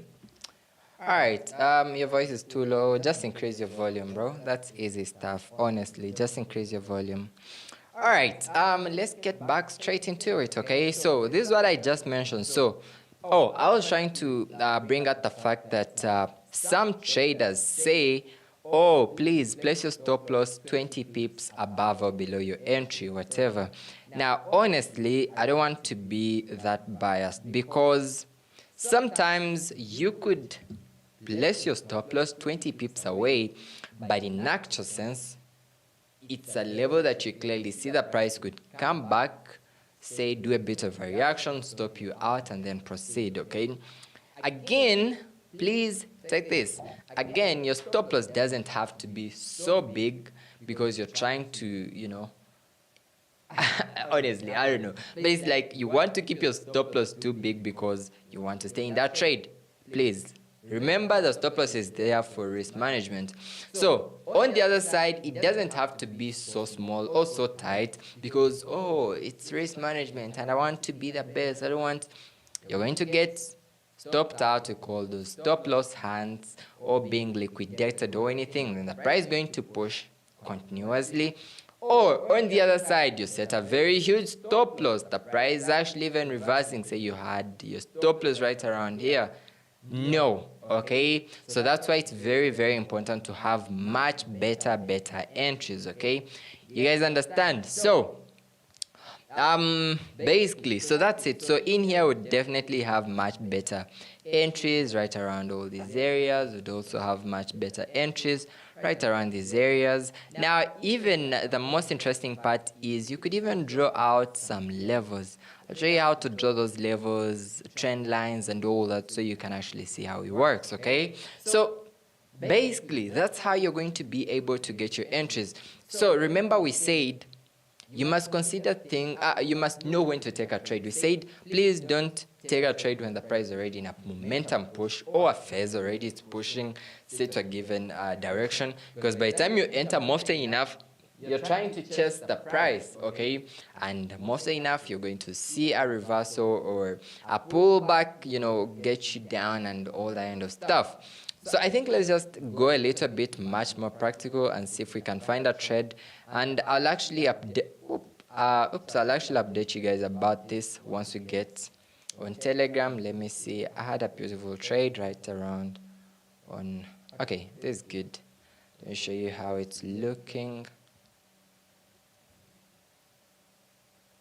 Okay, you may not see that, but let me just go ahead. I was also looking out on a trade on Euro JPY, but let's go also on USD JPY. I think those are much better entry. All right, this is good. So I'll just quickly show you what I looked out at and how it's looking. So honestly, I have these levels. I think we shall actually discuss this when we come to the strategy on how I'm able to get all this. But now let's just go down to M30. Oh, I didn't mention, okay? Now, please, it's very, very important on when to make an entry, okay? Now, I don't want you to come on the charts and make entries on the H4, please. No. Actually, even for swing traders who tend to hold trades for a very long time, tend to scale down to smallest time frames, get a much better entry, and then you can hold for a very long time. Honestly, don't come to H4 and say, oh, trend is to the upside, let me take that trade. Please, come on. Maybe the price was still saying a pullback. By the way, let me also show you something, okay? So here's what's going to happen. So most enough, you could be, say, on the H4. Okay, so this is the 4 hours, and well, the trend shows is to the upside. Okay, well, what comes in mind is buys, is it? You guys understand? But then as you scale down, say to M15. Okay, now as you scale down to M15, you find the trend is to the downside. Okay, and now you might say, oh, I think I should be taking sales. Wait a minute, okay? Remember what we said earlier on? We said we do use bigger time frames to find what the overall trend is, and then as we scale down, we tend to get the entries. Also remember, in a bigger time frame or in the bigger market structure, we also have smaller or internal structures inside, okay? If initially we had a very big uptrend, okay, a very big push phase, when you scale down to say the M15 or the M5, you're going to find in a series of uptrends, okay, actually push phases, then pullbacks, push phases, pullbacks, and all that, okay? So don't be not convinced, that's not the best word, okay? But follow what the overall trend, the bigger time frame says, because that's when you're supposed to find the overall trend. Then as you scale down, you're able to get your entries. Now, taking this back to what I just mentioned, okay? You won't come to your charts and say, oh, we are on the daily, and I think I should be buying. No. You'll have to scale down, see how it's looking, and then you're able to take that trade. So before we get into these more examples, let me get some questions from you. Oh, camera went off.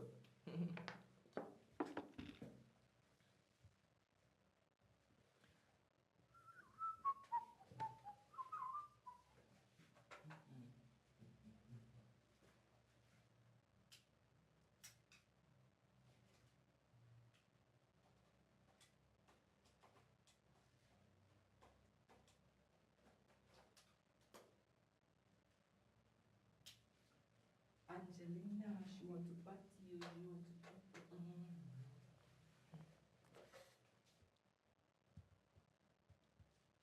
All right.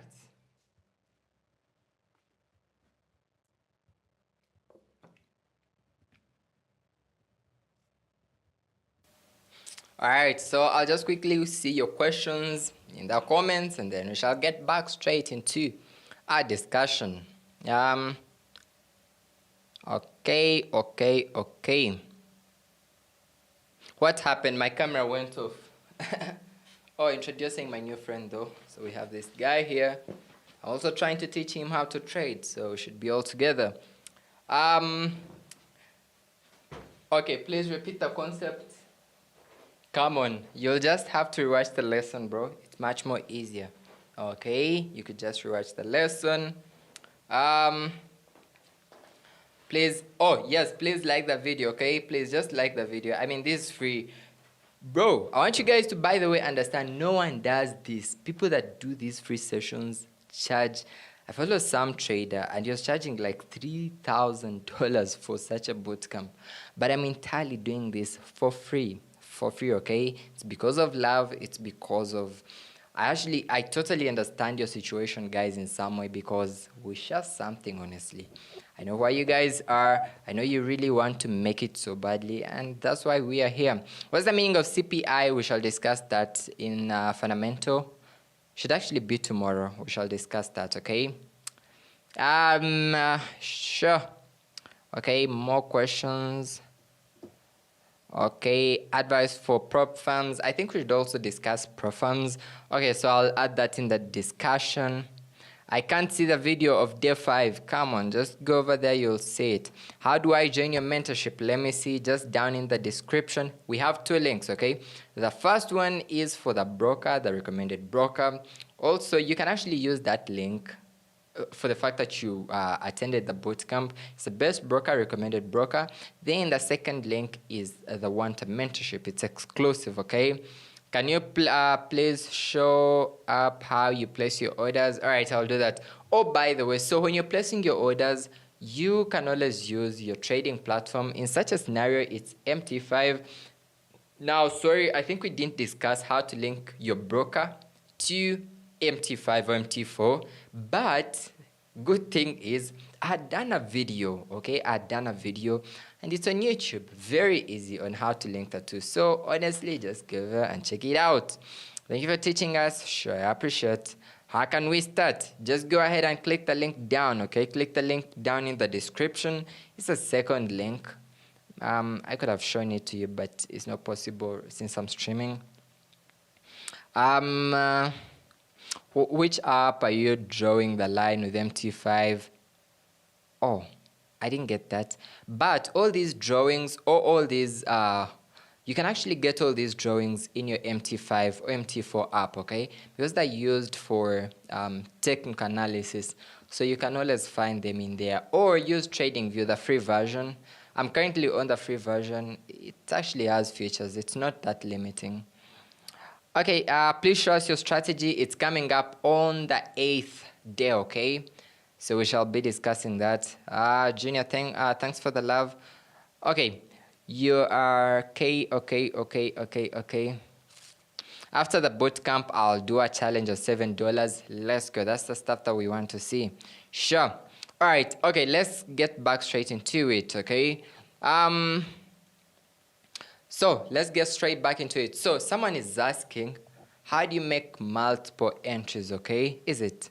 How to make multiple entries. Now, honestly, it's easy. It's so easy. So on your MT5 app or your MT4, you're just going to open multiple orders. It's like how you press buy, then you have multiple orders. But please remember, the more orders you open, the more you're exposing your account to a bigger risk. Now, honestly, you can also do it the other way. If, say, you wanted to open up, say, let me even illustrate it off here.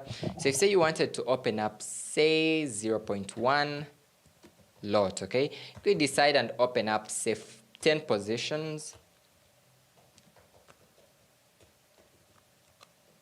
Jeez. 10 positions of 0.01. So it's all the same. So it means you're opening up 10 positions of 0.01 to make up 0.1 lot that you wanted, which is also okay. But not necessary. I would say maximum open at least 3 positions or 4 because they're much more easier to control. Though in MT5, you can even be able to close all your positions all at a go, which is much better. Okay, which are stable currencies to trade on? We discussed that in the first session, okay? The major pairs. We talked about GU, GBP, JPY. We talked about Euro, USD, USD, JPY, and all that, okay? So you guys can check that out. What do you mean when you say use proper risk management?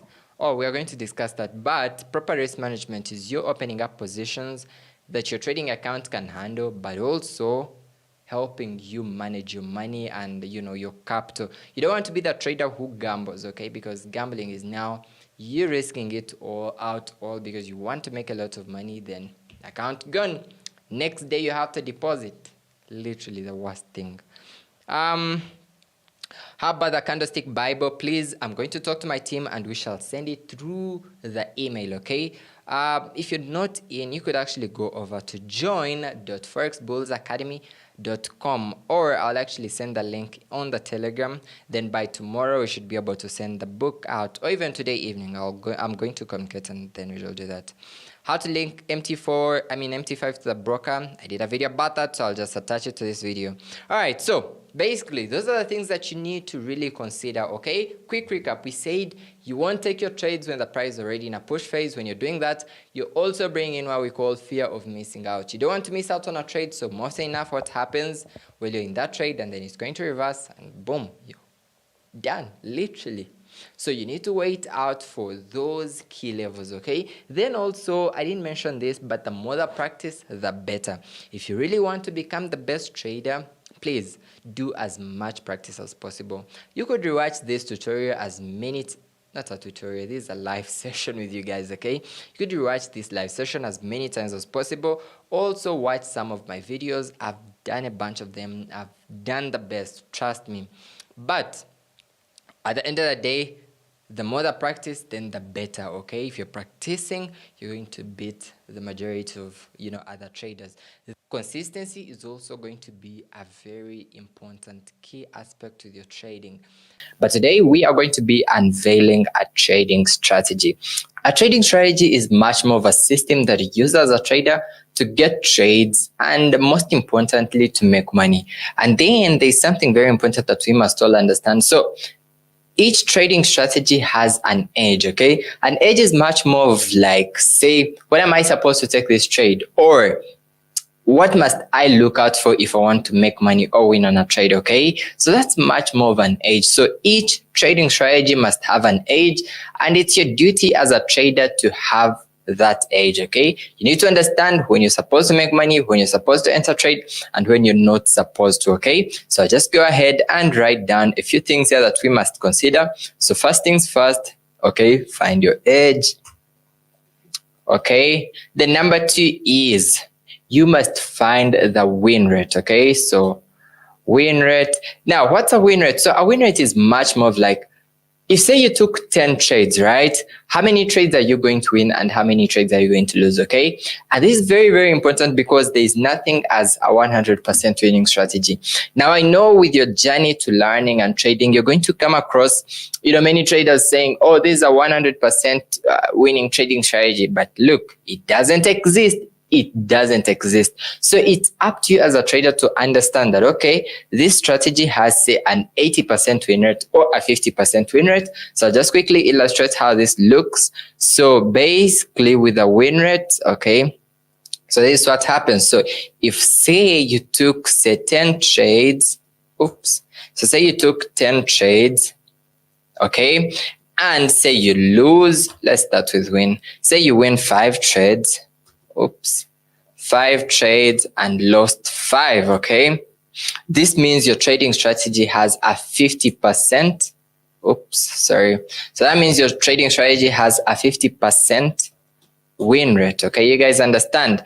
Now, combining this with risk management, as we shall discuss tomorrow, you're going to notice that at the end of the day, you're going to make money. You guys understand why? Because I think we actually discussed it the previous day when we were talking about the stop loss and all that, saying you could have to use, say, a 1 to 2, meaning you're risking 1 to make 2. You guys understand? So it's the same approach here. So if, say, you had your win rate, say, as 50% or 60%, at the end of the day, you're going to make money. But now the question should be, so Daniel, how must I find the win rate? Okay, and this is how important it is. So what you're going to do is you must back test your trading strategy as many times as possible. So we shall say back testing. Okay, now back testing is much more of you coming back to charts and looking through. Okay, you're kind of seeing, oh, can I get a trade here? And if I do, does it work out? So it's like you're replaying what happened previously, trying to see how good your trading strategy is. And it's free. You can do it as many times as possible.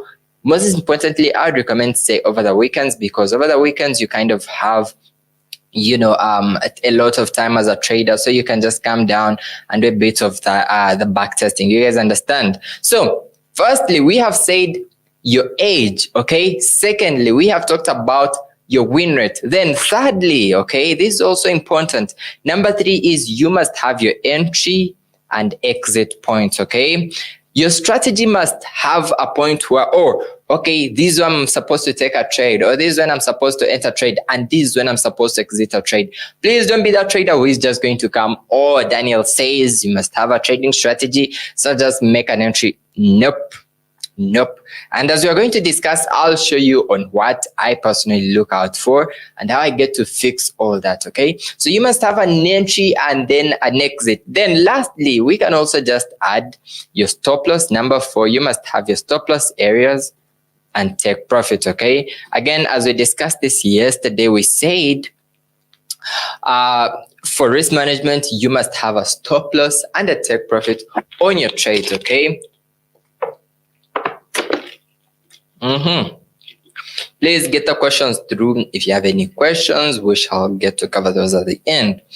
All right, so that's it. Now let's go ahead and start off. Now for this trading strategy that I'm going to be showing you, it's actually one that I've been using, and I've already shared it with my students, and we actually make a lot of money off with that. So to me, I would say it completely works perfectly for me. It's up to you now to do a bit of practice, okay, to really improve yourself, to get as better as possible. So I'll just go over to charts right now, and then I'll show you how it's looking. So we can start off with GBP JPY. So I'll remove all the drawings so we can start off afresh. Now, number 1 is we are starting off from bigger time frames. You guys remember when we were talking about candlesticks and then time frames, we said bigger time frames are very important when you want to find the overall trend. Remember, keep in mind, we said when we are trading, we as retail traders must definitely trade with bigger movers, okay? Bigger market movers. We talked about institutional traders. We talked about hedge funds, prop firms. We talked about big banks. These people tend to establish the market trend. So other traders call them the smart money, traders or whatever, something like that. But all in all, the price direction is more often enough established before you even get in. I mean, say we are trading. Say right now I'm trading off with about $10,000. There is a very big, trader out there. It could be a bank and they're trading with 100 million. So my 10K is not even, relatable to this. So these guys are going to come in and then pump the price. So take it from me, we must find the overall trend first. So in such a scenario, we are on the H4 and this is how it's looking. So by looking, I could say this is an uptrend, because remember what we said when we were discussing about the trends? We said we need to see the price breaking all the highs, continuously pushing up. Now in such a scenario, if we can just look at it. So if you guys can see GBP JPY, we had this high broke. Oops. Oh, sorry guys. So we had this high broken. We also had another high here broken. We also now have the most recent high being this point, okay? Now, what should definitely come into our mind, honestly, we should understand that it's an uptrend. I should be looking out for buying opportunities. But remember again what we said, the price is going to always push, come back for an exhaustion, push, come back for an exhaustion. Same thing if I can just quickly illustrate. So a push phase, exhaustion phase, push phase, exhaustion phase, we should expect a push phase. You guys understand? That's it. Then next thing up. So we have the trend being the number 1 thing. Now, next thing up, we can go ahead and mark out all our levels. Now, in marking out your levels, it can be using trend lines. Okay. Trend lines are just like, say you get these slanting lines, okay? Draw at wherever you see the price reacting. So if say the price was initially, doing this, coming over here, pushing up, pushing up, and then at some point the price finally comes back to this area, this would be a very good level. So trend lines can also be used to mark out all your key levels. So it much more really depends on what you decide to use.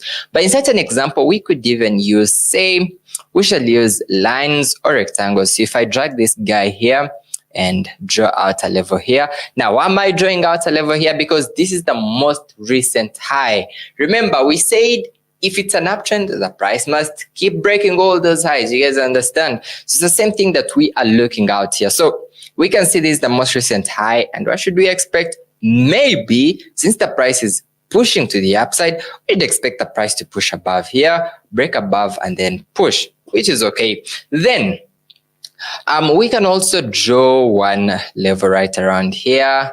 Okay, this can also be good. Why? Again, this is an area where the price came, reacted off, and then it's pushing back up. Now at this point, by the way, you can even draw as many as possible. We can have one around here because this was the last low before the price broke above. And we can even now start scaling down to say the H1. Now on the H1, honestly, how is it looking? Even much better. So we can see, oops, let me just make this guy a little smaller. All right, so we can see that the price came over here and it's now pushing up. Then we can even go over for the details. We can have one here. We can also say have one right around here, which is pretty interesting. Now, why am I drawing all these levels? Honestly, levels are much more of how is the price reacting, because you need to see how the price is behaving so we can know what could happen later. You guys understand? So that's why I intend to mark out all these levels. So in such a scenario, what we can see is the price left this area, okay, left this area, pushed, came back here, and now it's over here. Remember, we said since it's done with the push phase, we'd expect it to push up, okay? So in such a scenario, maybe we could see the price pushing above here, okay? Now, all right. So we are on the H1 and it's actually looking good. So if we can just go down to the M30, all right. So on the M30, this is how it's looking. Also, remember, we said for entries, it's much better if you can always scale down to the smallest time frames, okay? I would say M15, or some traders could even go up to M5, but say the M15, it's even pretty good. So that's the thing here. So honestly, right around here, what we can see is the price came back here, and now it's pushing up. And if we can just scale down to M15, see if we can have a much better entry. Okay, it actually looks like a good trade. Now, in such a scenario, we at least expect the price to push above. If we can just quickly go back to H4, we had that trend established, which is very, very okay. We have that trend established. Then, most importantly, we can see buying pressure in, okay? There's a lot of pressure coming up with the price pushing insanely high. You guys understand? Now, maybe a quick one. Before you always take trades, you need to see the news events, okay? So, oh, sorry, we haven't discussed fundamental analysis, but that's very important. So I'll just come over here and then we can see. So as of today, during this session, we do have some news events coming up at 15:30 on the USD. So that's also something to watch out for. But it's very important because more often enough, as we shall discuss with fundamental analysis, more often enough, you could actually have your setup well done, you have everything set. But when the news comes in, well, it's completely different. It's going to take you out or change the direction. So that's also very important. So if we can come back to M15, honestly, at this point, I would be looking out for potential buys, okay? So if I had my entry right around here, then my stop loss below this area. Now, why am I doing this? Because I can see this area. Let me just delete this and okay, just a quick one. Okay, so I'm just marking this out because I do have a bit of this area. So if I had an entry here, I'd have my stop loss slightly right around here. Then my take profit, I could go for a 1 to 2, okay? Say a 1 to 2 and see how this plays out. Now, I know you should be wondering, how about we brought our stop loss right up to here? This is also good because this is a much more key level. If I did this, I would extend my take profit at least somewhere above here. But honestly, that's a little tricky. This is also a good level. In any case, if the price breaks below to come back down, then I would be stopped out, and in such a way I would take a loss. But it's a beautiful trade, so I'll also go ahead and make an entry off with my trades. Doing good, actually. I had trades that I've been holding since yesterday. I actually shared these trades with my students. You guys can see. Oops, it's hard to see, but basically that's how it come up with an entry in GBP JPY. So I'll just go ahead and share it with the community so we can actually capitalize on this. By GBP JPY, then we shall have a stop loss right around 200.295. Then we shall have a take profit right around 210.802. It's a 1 to 2 risk to reward, so it's 1 to 2 RR, and then ensure proper risk management. Now I'm sending this trade over on Telegram. If you're not in the free Telegram channel, the link is just down. You guys can access it and could get to trade together. So we can proceed off with our next okay, just a quick one.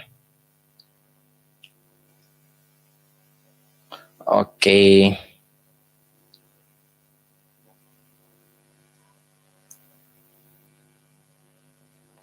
all right, sorry about this. Now we can go ahead and try out with some other pairs. So we can try say gold and see how it's looking. So I'll delete all the drawings firstly. Then we shall start off. Again, rule of thumb, we said number one, first things first, we are starting off from bigger time frames to find the overall trend. Now, honestly, looking at gold, we could say it's a downtrend, or we could actually say it's consolidating. Now, why? Look at this. So we can see we have this, which is beautiful. The price is continuously, actually we had this. Okay, so we had this high, oops. So we had this, let me rather draw them this way. We have this, then we also have this. Okay. And we can also just draw out a level right around here. Oops. And this is how it's looking. Again, please remember, we are drawing all these levels looking at what the price is doing, okay? Now, honestly, if you guys can see what's been happening with gold, it's been pushing down, coming back, pushing down, coming back, and probably a more push to the downside. You guys understand? So that's a thing to watch out for. Now, if we can even just grab our trend line tool, maybe to draw a level right around here. Remember what we mentioned with the trend lines. Honestly, it's also just a tool that we can use for technical analysis. So we can see the price has been coming off here, reacting off, coming off, reacting off. So what's on mind? What could we be looking at? Well, by just looking at the charts, we'd expect a sell up to this area. But let's get down to H1 and see how it's looking. So on the H1, this is how it's looking. We can honestly see what the price has been doing. So pushing up, coming back down here, pushing up, coming back down here. And we can also just draw one level right around here and also draw one right around here. Now, in such a scenario, we are now considering what the price is doing in between this area, okay? Let me not confuse you. I don't want to add a lot of drawings, but basically this is it. So we have drawn now two levels. Now this is an internal structure in the main structure. The main structure tells us it's a downtrend, which is okay. And now we are scaling down. So we are currently on the H1 and now we need to see. Now, honestly, right around here, what should again be in mind? Surely sells in some way, but let's think about this. So same thing happened some time back. The price insanely pushed down with a lot of pressure. Once it got over here, guess what? Buyers came in and pushed the price back above. So that's a very important thing that we must have to consider. Now, what are we dealing with at the moment? Well, we are dealing with this. Maybe the price could come over here, okay, and maybe later push up. Or what if the price just comes back to this trend line of here and then push above? It's a thing very important that we must watch out for. Now let me go straight to M15 and then we can see. So on the M15, honestly, it's really looking good. Good sales here could actually work out. We can have this out here. Now we have something that we must deal with. Now, firstly, the price is already in a push phase. Remember what we discussed yesterday? We must not chase the price, okay? That's not our duty. We must wait for the price to come back, and then we are able to take those beautiful trades. Now, right around here, already we can see a push phase. Now, honestly, if we were to make an entry, say you entered your sales right around here, you must have your stop loss up to somewhere here, which doesn't make any sense. Oops, sorry, which is not a good idea. So what we can do is, let's wait. Let's wait closely, watch closely. If the price can actually break through here, okay, then we can be able to take those sales. So again, just a quick recap. So we have the overall trend on gold. We clearly understand that it's in a downtrend. Then we have all our levels drawn out. And as we have mentioned, making an entry here is not a good idea because we would have to have a stop loss somewhere up here, which is insanely big. So it's much better we wait patiently, just a little bit, and then we are able to take those beautiful trades, okay? Again, obviously, once the setup is clear, if we are done with the session, I'll be able to send it to my CM community. Oh, by the way, someone I can see, okay, just a quick one here. So you can see someone again asking about mentorship. So basically, this is how it works, okay? I'll just quickly take you guys on the Forex Bulls Academy page and show you something. So I do have an exclusive mentorship. Now, firstly, think about this. So we have been doing all this entirely for free, okay? Now, honestly, I'm doing this for the love because I want to see you guys win, okay? Because in some way, I feel like that's my calling. Now, if you would love to say elevate your trading, because I don't know if you guys have watched this video, but I always say you are the biggest investment. Like you are the biggest asset rather. So you can only make yourself better, nothing else. Remember the things that you can control. You can only control yourself. Literally, you can't control the charts, you can't control any other person. Like it's all up to you. You guys understand? So honestly, if you'd love to elevate your trading career, learn as quick as possible, join an exclusive community of students just like you, then just come over to Forex Bulls Academy. So I'll just quickly put this here.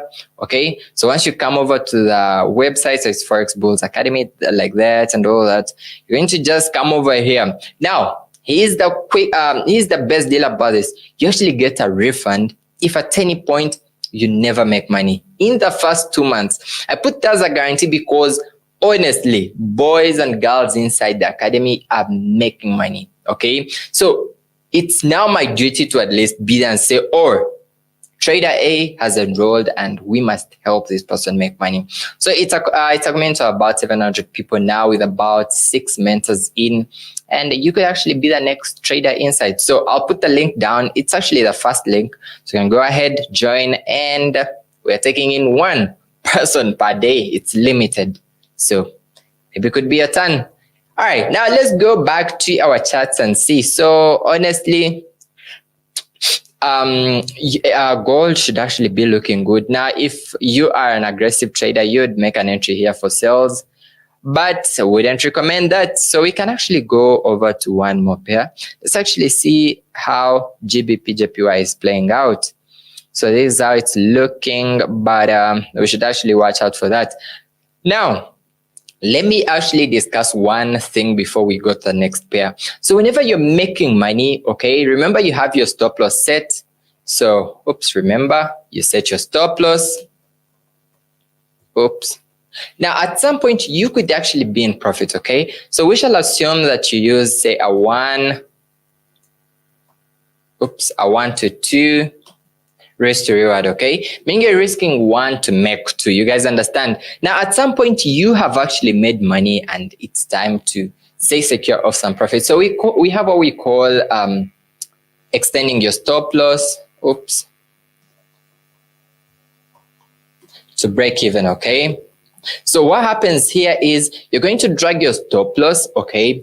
Adjust it to enclose some profits in so you have a risk-free trade. I mean, that's the best idea ever. So you need to understand that, and I'll show this to you in a minute. So let's just go over one other pair and see what we can actually come up with.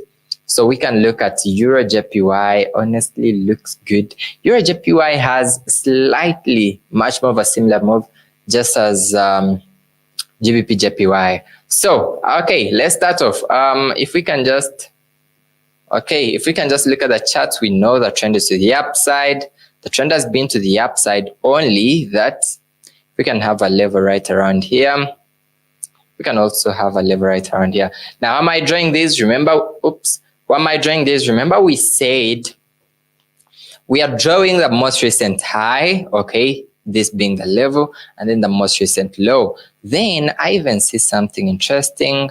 How about we just say a trend line right around here? Does that come out?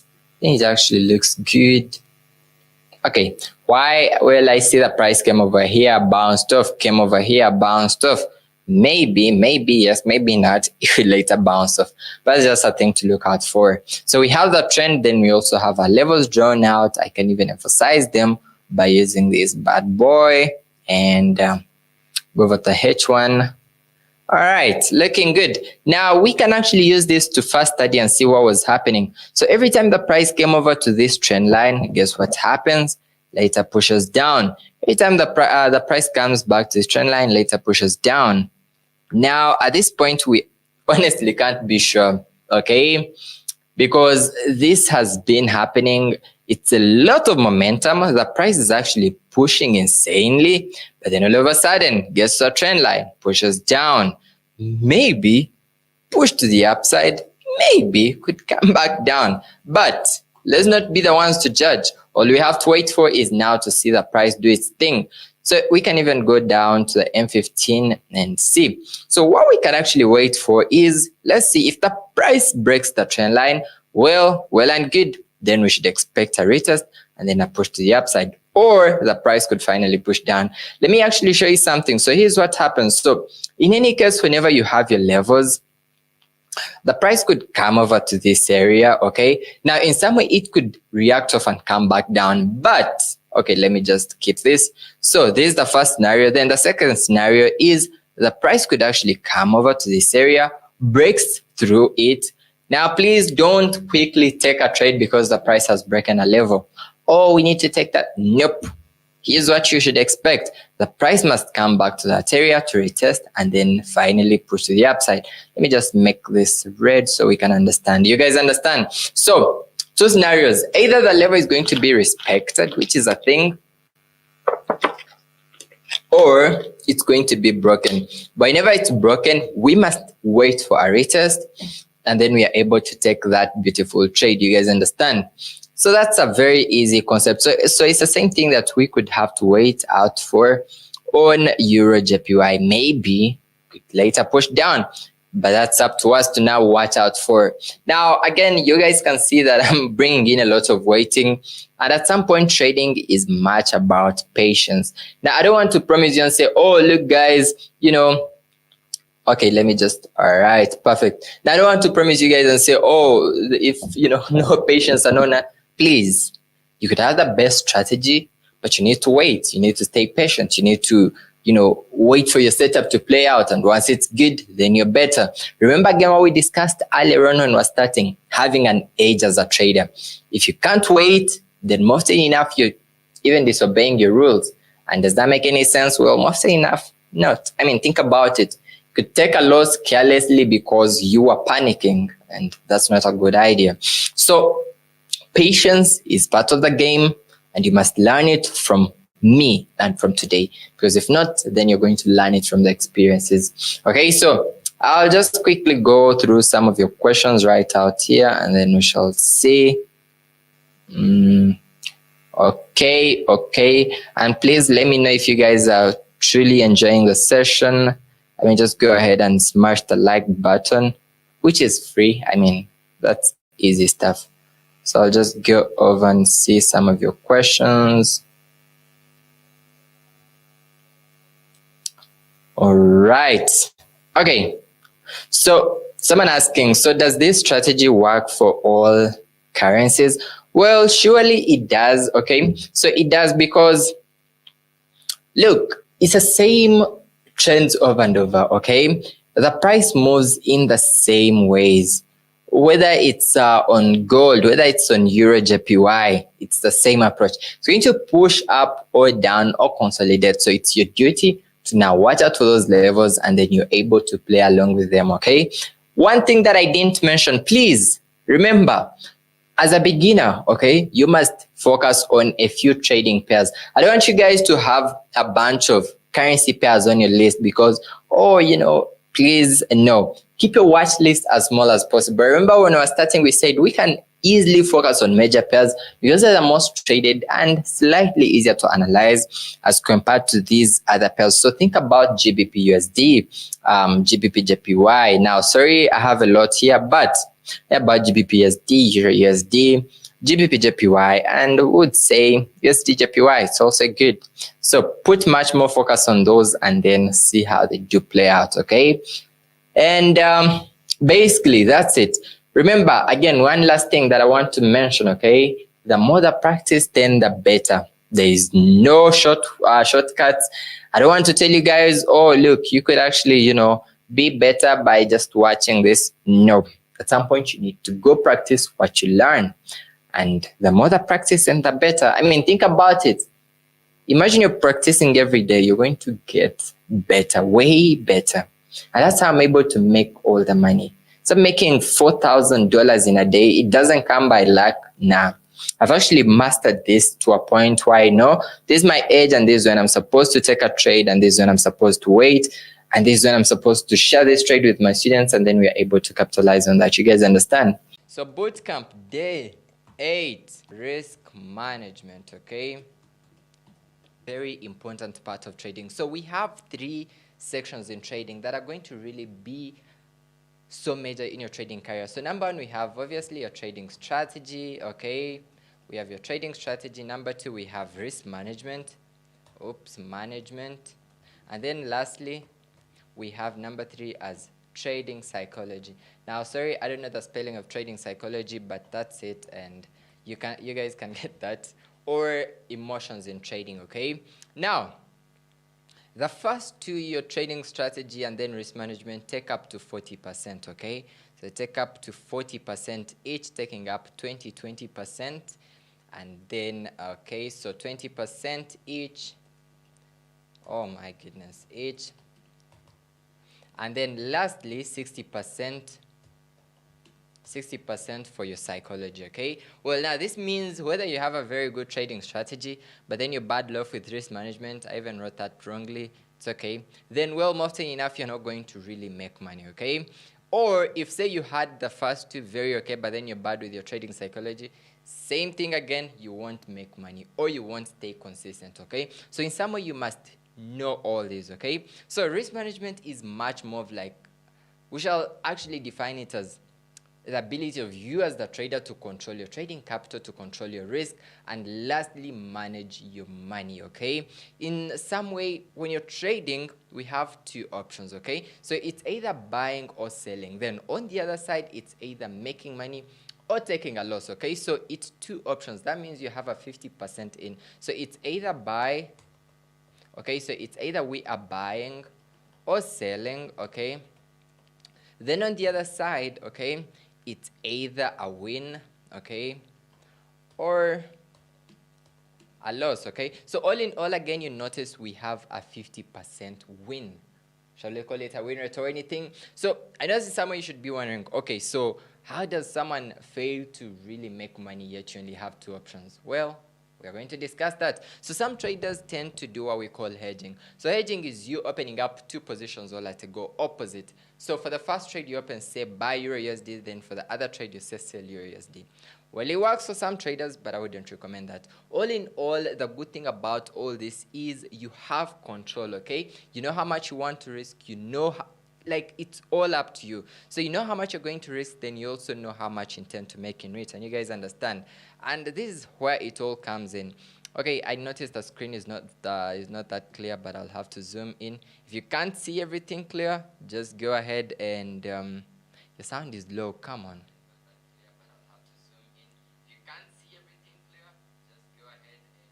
Now, if you can't hear me, honestly, I'm so sorry. I'm so sorry. Other people can actually hear me because I can also hear. This is a phone. If you can't hear me, me, honestly, I'm so sorry. So, straight in. All right. Now, risk management. So we shall go ahead and now start off, okay? So we shall do a presentation of two traders, trader A and trader B. Now these traders are all trading off with the same capital, okay? Now let's go ahead and do a presentation of here. So we shall have trader A, okay? And then on the other side, we shall have our trader B, okay? So we shall also have trader B over this side. Now, most interestingly, as we mentioned, they're all trading off with the same capital. And mostly enough, even taking the same trades, by the way. So let's just illustrate this clearly. And then we should also have this, okay? Now, capital, trading capital. We can say $100. Jesus Christ. Why is it that I can't type nicely? So the trading capital is say $100. Same on both ends, okay? These two traders have been given the same capital. And actually, most interestingly, they're even trading the same pairs, okay?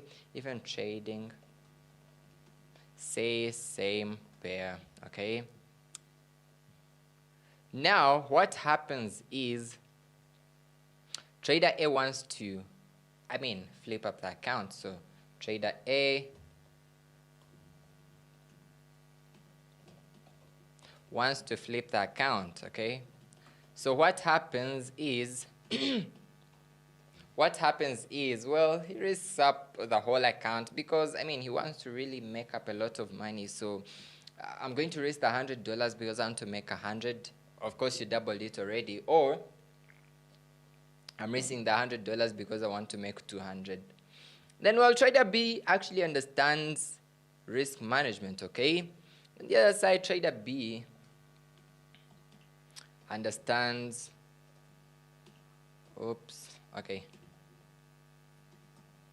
risk management, and in some way he actually wants to take it slowly, and we shall even discuss all this, okay? So here's what happens. Now remember what we mentioned earlier. We have two options. You're either going to have a winning trade or, well, mostly enough, a losing trade. Won't hide that because that's how trading is. Losses are inevitable. And here's what happens. So trader A takes one good trade. Well, he makes $100. But in making $100, guess what? He risked the $100 to make the 100. So it's like you're risking your whole account to double up the account. Think about that. Now, on the other side, well, trader B actually doesn't make a lot of money because, he's only risking, say, $5 to make 10. Regardless, I know that's also big, but at least he's risking less to slightly make a bit more. Now, I want you guys to question this, and actually let me look at your answers in the comment section. Which trader of the two is going to stay in for the long term? Let me see some of your thoughts of here. Which trader is actually going to stay in for longer? Because we have the two that are trading off with the same capital. That's the most interesting part. They're even trading the same pair. So of the two, who is staying in? Let me quickly see your comments just down in the live chat. So it's either trader A or trader B. Please let me know and then we shall proceed. Okay. Trader B, I see trader B. Trader B, I see your answers. I see your answers. Straight. Exactly. This is very amazing. So you guys get the answers straight. So the thing is, okay, that's really amazing. So the thing is, when you're trading, okay, because for the fact that we are into trading, we look at it as a long-term trade. It's a carry, okay? It's not about you coming in today, because you want to make money and then tomorrow you earn it in. Well, that would be your goal, but in actual sense, it's not sustainable. Now, here's what happens. Okay, fine, you made a lot of money off on the first trade. Now, assume you took a loss, okay? Because obviously you're risking, say, 100% of your account. So this person, the first trade, well, they make money. Second trade, it's a loss. Account almost gone, or whatever you made now is gone. You guys see that? On the other side, we have trader B. Well, I risked $5 Okay, let's assume I took a loss. I still have $95 on the table, so I can still take a trade and even make back what I lost. Again with more profit on the side. You guys understand? Unlike trader B, unlike trader A. So first things first, I know you guys have heard of this, even maybe for myself, flipping accounts and all that. That works. It's there. Traders do that. But if you're looking at making money, please, we need to understand that these are two different things, okay? If you want to flip an account maybe for, I don't know, a video, if you want to do a video, then you can do that just to show people that it's possible. But I want you guys to completely understand that for you to make money, it's going to really take consistency, and it's not a one-night thing, okay? We won't make all the money in here. When I'm discussing about this, I often try to bring out the example. Well, this was like 2021, and I was trading off with an account of about $18. I know that's crazy. Shouldn't be talking about this, but I was trading off with an account of about $18. So what I did was I flipped this account from about $18 to $800 in a span of 1 week. Now here's what happened. So as the account grew, I started increasing the lot sizes. You guys understand? Well, more often enough, the next week, the whole account is gone. So in actual sense, I sat down, I'm like, oh, okay, so I literally got an account from $18 to $800. Actually, at that point, I was now even converting the money to my local currency. I'm like, that was a lot of money, actually.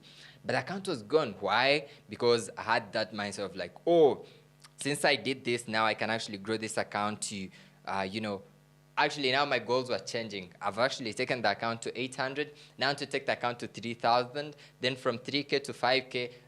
Holy Christ.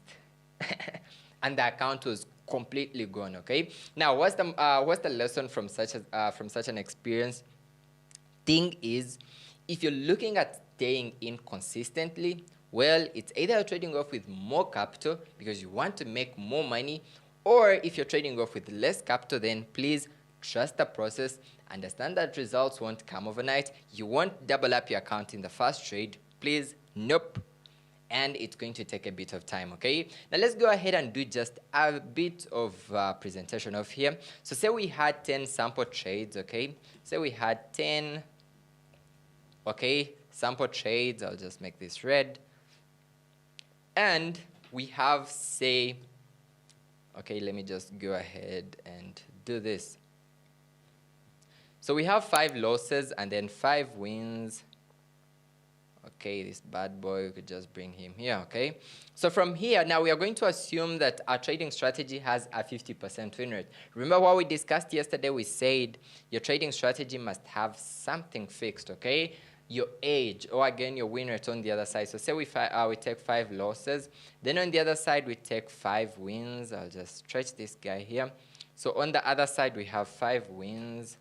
I'll make this guy green. So, okay, you guys see that? Now, we are going to assume this trader uses a 1 to 2 risk to reward. Now, if you guys don't remember when we were discussing and talking about the stop loss and all that, we said actually in the best way, your risk must always be less, okay, actually smaller than your profit target, okay? So it's like you're risking 1 to make, say, 2.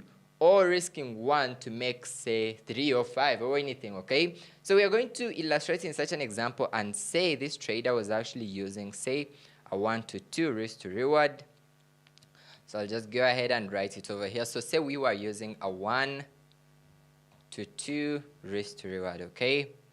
And we could just do this, okay? Now let's think about this. So this is one trader, and we assume his trading strategy has a 50% win rate, okay?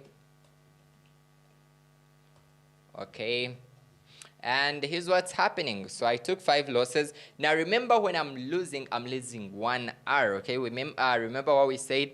R stands for the risk, then the next R stands for your reward, okay? So when I'm losing 1 R. So I'll just go ahead and stretch this out and say, so over here, since I took 5 losses, well, that would mean, so I have, say, 5 R in losses. You guys understand? Oops, okay. Then on the other side, since since I had 5 wins, and remember when I'm looking at the profit target, I'm looking at something more than what I'm risking. You guys see that? Well, more than enough, it means in such a scenario, I would have at least, okay, at least 10, okay? So in this let me just go ahead. So in this other side, would have a 10R. Why? Because I'm getting the 2, okay, the 2R times my 5 wins, and I'm coming up with a 10R. So, well, more than enough, even with a 50% win rate, with proper risk management, you're going to stay consistent in the long run, literally. Now, think about the other trader who says, oh, I mean, since I want to make the big money. Okay, quickly, please just smash the like button. That's the easiest thing any person can do. I mean, that's the easiest thing that you can always do. Just smash the like button and then we'll proceed. So just give it a pause for now. 193 people watching. We need 193 likes. If there's more people coming in, just smash the like button. Easy stuff, honestly. Okay?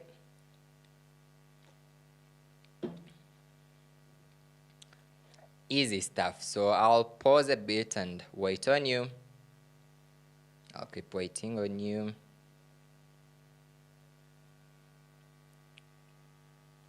Your volume is low. Easy. You guys just have to.